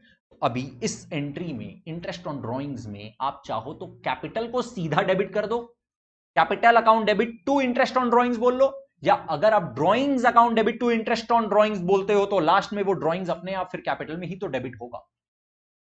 क्या ये दोनों एंगल से सेम बात है? क्या ये बात आप लोग को क्लियर है? पक्का कनिष्का, श्योर, गर्व, रिपीट करें? कोई चाहता है, anyone want me to repeat this? हाँ कर रहे हैं, फिर से सुन लो, फिर से रिपीट कर रहे हैं इस पॉइंट को, सुनना। इंटरेस्ट ऑन ड्राइंग बिजनेसमैन को सॉरी बिजनेस को बिजनेसमैन से लेना है, इसलिए बिजनेस के लिए इंटरेस्ट ऑन ड्राइंग्स इनकम है, राइट? इनकम है मतलब सर इनकम प्लस हुआ तो क्रेडिट कर दीजिए, ये हम लोग का बेसिक रूल था, मॉडर्न कॉन्सेप्ट का रूल है। जर्नल एंट्री हम लोग इसी के बेस पे करते हैं, इस पे हम लोग को कोई डाउट नहीं है। इंटरेस्ट ऑन ड्राइंग्स बिजनेस का इनकम है, इनकम प्लस को प्लीज क्रेडिट कर दीजिए, कर दिया, मान लिया। अब सर डेबिट क्या करें? जब भी आप बोल रहे थे कि बिजनेसमैन को अगर देना है तो कैपिटल प्लस, बिजनेसमैन को अगर देना है तो कैपिटल प्लस, अब जब बिजनेसमैन से लेना है तो कैपिटल माइनस बोलिए ना। जब बिजनेसमैन को देना है तब बोल रहे हैं capital plus capital plus capital plus, अब जब बिजनेसमैन से लेना है तो उसको कैपिटल माइनस भी तो बोलिए। इसलिए capital minus capital being a liability minus तो debit, capital being a liability minus तो डेबिट, इसीलिए इसका journal entry will be capital account debit to interest on drawings. अगर किसी को कंफ्यूजन ये होता है कि सर इसको आप ड्राइंग्स क्यों नहीं बोल रहे हैं, तो ड्राइंग्स बोल के देख लो ना, आप इसको ड्राइंग्स बोल के देखो। ऐसे मान लो बिजनेसमैन बिजनेस से पैसा निकाल लिया, इंटरेस्ट ऑन ड्राइंग जो उसको देना उसको आप ड्राइंग्स मान लो, तो आप क्या बोलोगे? Entry drawings account debit to interest on drawings, and ultimately that drawings will also be transferred to capital, उसका जर्नल एंट्री होगा capital account debit to drawings, तो अल्टीमेटली कैपिटल डेबिट हो गया ना, और ड्राइंग्स तो डेबिट और क्रेडिट होके खत्म हो गया। अब ये बता रहे हैं ना, जो एंट्री लिखेंगे यही लिखेंगे, capital account debit to interest on drawings, right? वो जो ड्राइंग्स वाला बात बता रहे थे वो सिर्फ कंसेप्चुअल क्लियरिटी के लिए, अगर किसी को लग रहा है तो सुन लो, समझ लो। एंट्री अल्टीमेटली ये कर सकते हैं, ये आप लोगों को कन्विंसिंग लगना चाहिए कि हाँ सर ये एकदम ये एंट्री करेक्ट है, एकदम क्लियर है, कोई कंफ्यूजन नहीं है, राइट? इसका क्लोजिंग एंट्री बता देना।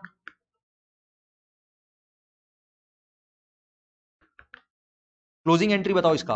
अरे interest on drawing is an income, all incomes and all expenses are closed, तो interest on drawing being an income will also be closed, interest on drawing being an income will also be closed। बताओ जल्दी से इसको close कैसे करें? मेरे पास एक answer आया है, अनुभव आंसर बोलो, हितेश बोलो, बोलो प्रतिभा,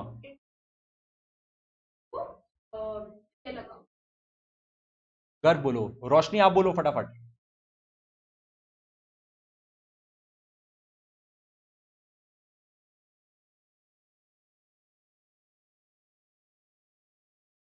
नहीं, तनिष्का बोलो, अभी अभी अपने बात की है। All incomes and all expenses are closed, कैसे होता है close? Sir interest on drawings ना इनकम है, इनकम, इनकम का already existing balance is a credit balance. देखो क्रेडिट किए ना इंटरेस्ट ऑन ड्रॉइंग्स को, इंटरेस्ट ऑन ड्रॉइंग्स को क्रेडिट किए, एवरीवन यस और नो?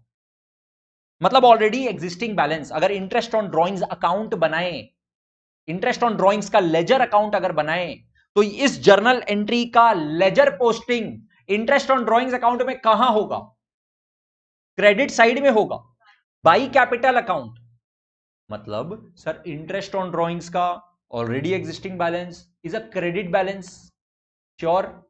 सर आप बोल रहे हैं क्योंकि ये इनकम है तो इसको क्लोज करना पड़ेगा, तो अगर ऑलरेडी एग्जिस्टिंग बैलेंस क्रेडिट है और क्लोज करना है तो क्या करें? क्या नहीं क्लोज, अभी इंटरेस्ट ऑन ड्रॉइंग्स का already existing balance is a credit balance, अब इसको क्लोज करना है तो क्या करें? डेबिट। वेरी गुड, ये चीज सोचना आपको पड़ेगा, बार बार यही तो डिस्कस कर रहे हैं, इसमें अभी तक कंफर्ट क्यों नहीं आप लोग को?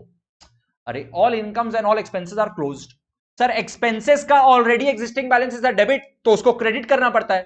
डेबिट किसको करे? क्या तो ट्रेडिंग को, क्या तो पीएल को, क्या तो पीएल एप्रो को।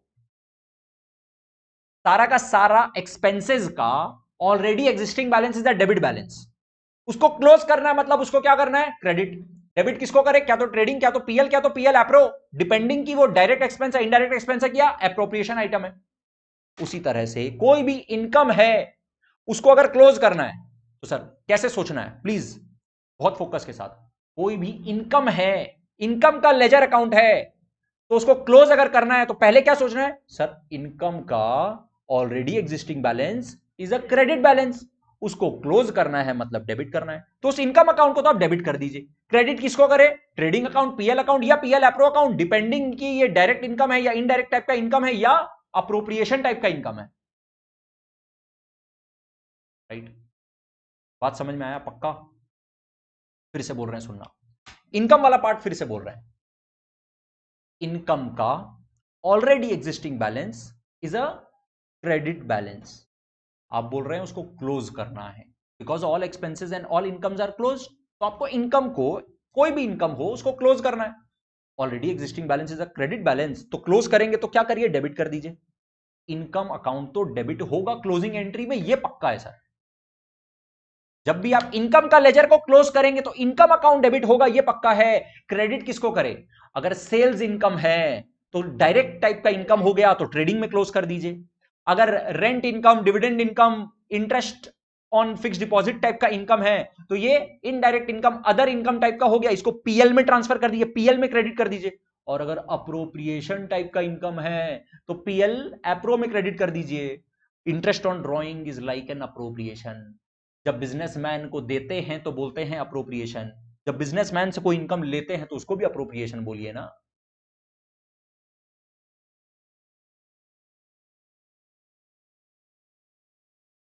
हम रेलिवेंस बताने वाले हैं, अभी बताने वाले हैं रेलिवेंस क्या है।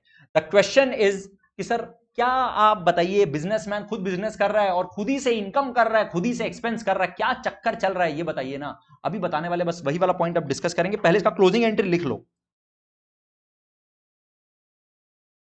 Interest on drawings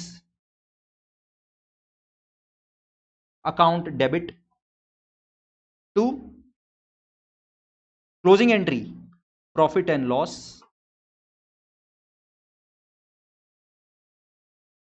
appropriation account. पहले मेरे को ये बताओ, ये क्लोजिंग एंट्री में कंफर्ट है एकदम पक्का, देख के क्लियर है? अभी अभी जो अपने बात कर रहे थे, अब सुनना है सबको, लिखना हो गया कंप्लीट तो बोले वेरी गुड।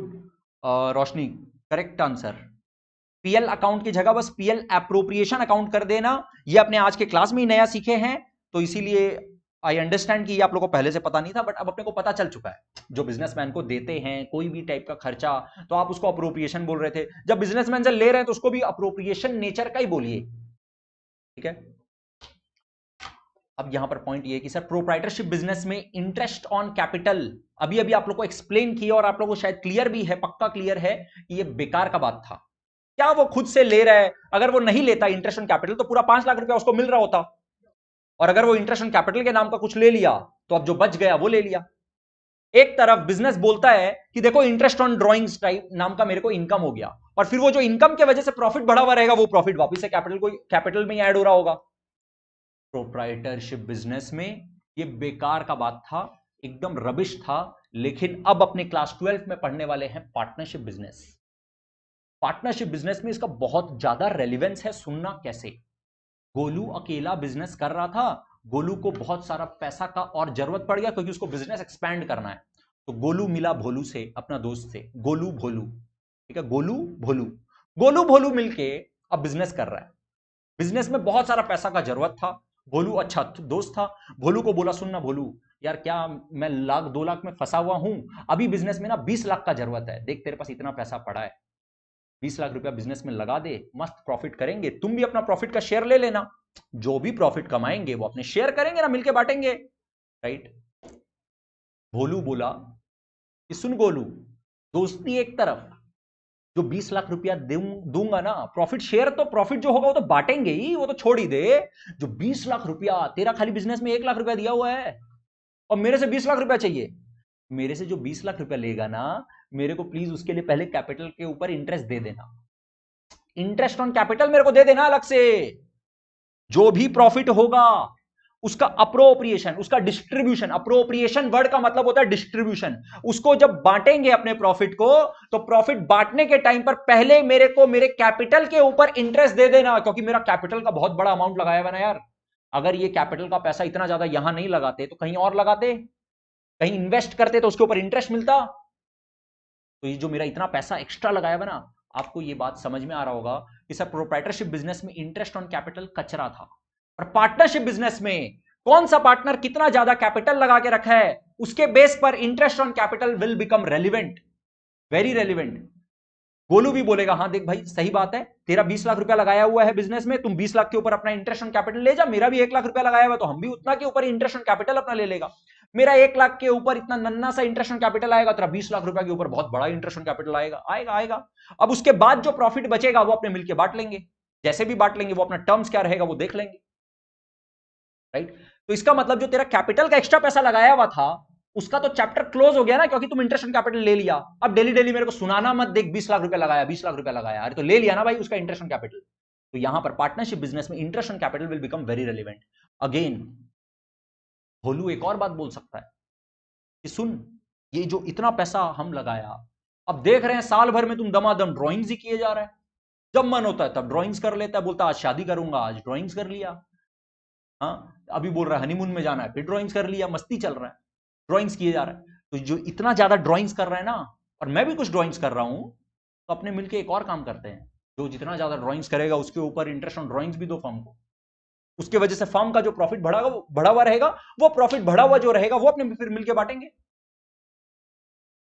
मेरे को प्लीज एक बार गाइज सब कोई, रोशनी एंड अदर्स, बाकी लोग सब कोई ये कंफर्म करना, क्या आप लोग को ये पिक्चर क्लियर है कि प्रोप्राइटरशिप बिजनेस में interest on capital, interest on drawings का जब भी बात हुआ था तो वो बेकार बात था, बट पार्टनरशिप बिजनेस में this is going to become very very relevant and genuine. इसके बेस पर ही, मतलब ये सब टर्म्स अगर नहीं होगा तो इंटरेस्ट कभी भी पार्टनरशिप बिजनेस प्रॉपर काम नहीं कर सकेगा, झगड़ा होता रहेगा पार्टनर लोग का। प्रोप्राइटरशिप बिजनेस को ठीक से फंक्शन करना है तो ये सब टर्म्स होना जरूरी है, क्योंकि more than one person is involve. क्या ये क्लियरिटी है आप लोग को? यस और नो एवरीवन? पक्का? All right. तो इसका क्लोजिंग एंट्री भी आपने सीख लिए। आज का जो अपना एजेंडा था बेसिक कॉन्सेप्ट्स, क्लास 11 से रिलेटेड जो कुछ कुछ कॉन्सेप्ट सीखना था वो अपने सीख चुके। अब अगर आप लोग अलाउ करोगे तो और 5-7 मिनट खाली सिलेबस बताएंगे कि क्लास 12 का क्या सिलेबस है, ठीक है? Not more than 5 minutes, not more than 5 minute. सुनो, अपने जो फर्स्ट डे से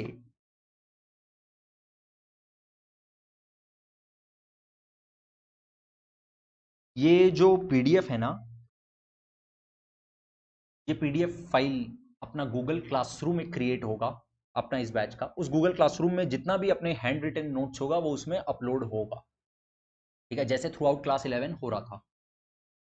ये जो पीडीएफ है ये आप लोग के बोर्ड के वेबसाइट से डाउनलोड किया हुआ है, सीबीएसई बोर्ड का वेबसाइट। इसमें अपने को सिलेबस बताया हुआ है कि हम लोग का क्लास 12 का सिलेबस क्या है।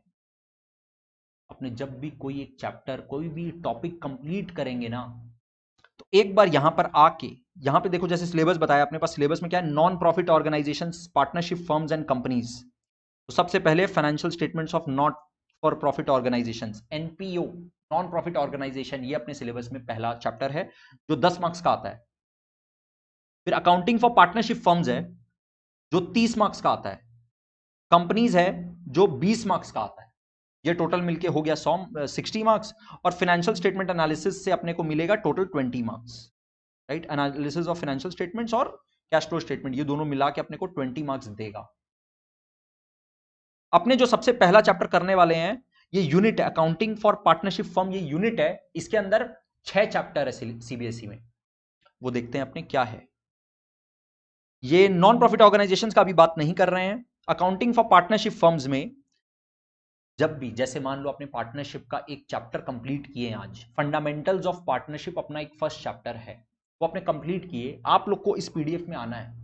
गाइस बहुत ज्यादा कंफर्ट मिलता है जब अपने डायरेक्टली बोर्ड का जो इशूड पब्लिश्ड सिलेबस है, अगर अपने उसको देख के ये रिलेट कर पाए कि हाँ ये मेरे को बहुत अच्छे से आता है, तो इससे आप लोग का कॉन्फिडेंस एक अलग लेवल पे बूस्ट होता है। आप लोग को एक कंप्लीटनेस फील होता है कि हाँ देखो इस सिलेबस में ना ये सब जो जो जो जो जो, जो पॉइंट्स बोल रहा है ना, ये मेरे को सब पता है। आपको एक कंप्लीटनेस फील होना जरूरी है टू गेन द कॉन्फिडेंस। अपने पार्टनरशिप चैप्टर किए तो पार्टनरशिप का क्या फीचर्स है, क्या पार्टनरशिप डीड क्या होता है, इंडियन पार्टनरशिप एक्ट 1932 का प्रोविजंस क्या क्या है जो अपने को जानना है। अपने को कोई भी टॉपिक कंप्लीट होके यहां पे इसको बोलते हैं लर्निंग ऑब्जेक्टिव्स। जो आप लोग को एक मटेरियल दिखाएं उस चैप्टर में लर्निंग ऑब्जेक्टिव था, वो लर्निंग ऑब्जेक्टिव एग्जैक्टली यही है, हम लोग को यही सीखना है, राइट। हर चैप्टर के एंड में आके एक बार इस पीडीएफ में अपने जरूर ये देखेंगे कि हाँ सर ये मेरे को एकदम क्लियर है, यहां पे जो जो टॉपिक्स बोला है। ब्रॉडली ये पीडीएफ तो आप लोग अपने आप देखोगे अच्छे से। ब्रॉडली फटाफट से लिखना, ब्रॉडली अपना सिलेबस क्या है।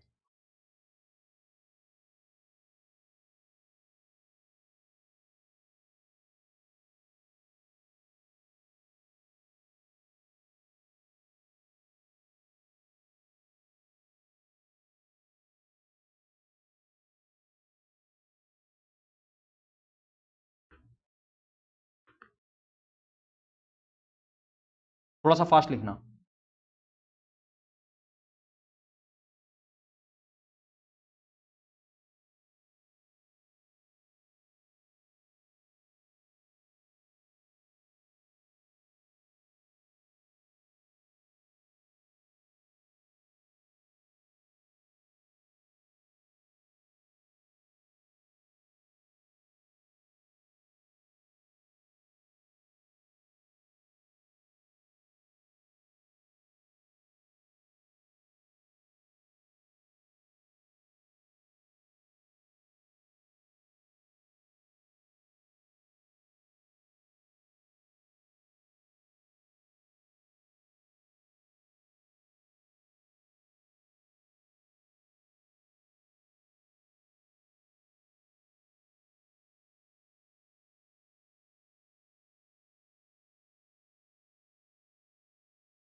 Basically 14 chapters are there. वापस से जाके दिखा रहे हैं, फटाफट से लिख लो। सिलेबस अपना ब्रॉडली क्या है सर? सबसे पहला चैप्टर जो अपने सिलेबस में है वो है नॉन प्रॉफिट ऑर्गेनाइजेशंस। दूसरा चैप्टर है पार्टनरशिप अकाउंट्स। पार्टनरशिप अकाउंट्स के अंदर there are 6 topics, basically 6 chapters. This is a unit, partnership accounts unit है। इसके अंदर 6 चैप्टर है। क्या क्या? Fundamentals of partnership, I hope लिख रहे हो फटाफट, है ना, ये लिखने के लिए बार वापस से दिखा रहे हैं। फिर है गुडविल, फिर है change in profit sharing ratio, फिर एडमिशन ऑफ अ पार्टनर, फिर रिटायरमेंट और डेथ ऑफ अ पार्टनर, फिर dissolution of a partnership firm, ये 6 टॉपिक कंप्लीट हुआ पार्टनरशिप का। उसके बाद अपने आ जाते हैं कंपनी अकाउंट्स में। कंपनी अकाउंट्स में देयर आर 4 चैप्टर्स। क्या क्या? Issue of shares, issue of debentures, redemption of debentures, financial statements of a company.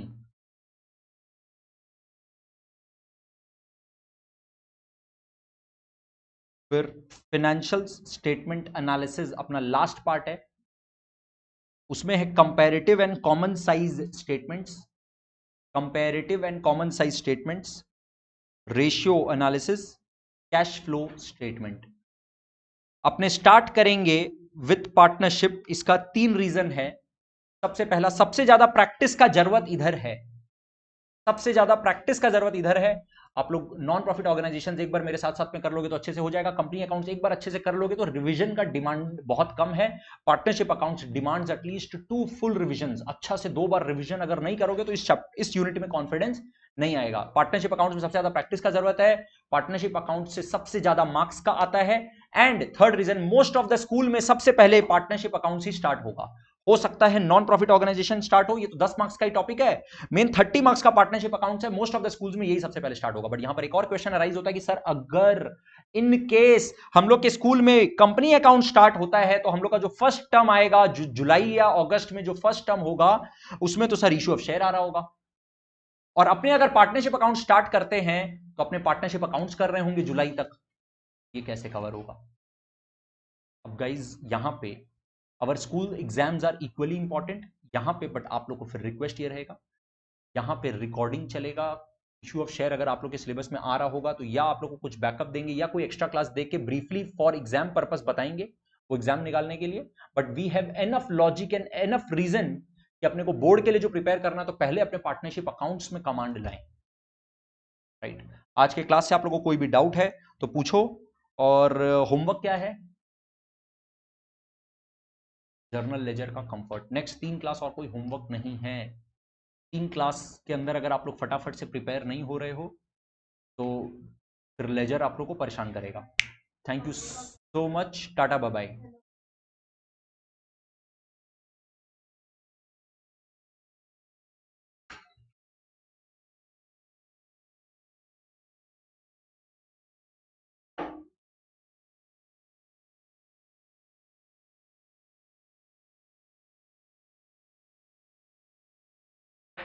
Bye.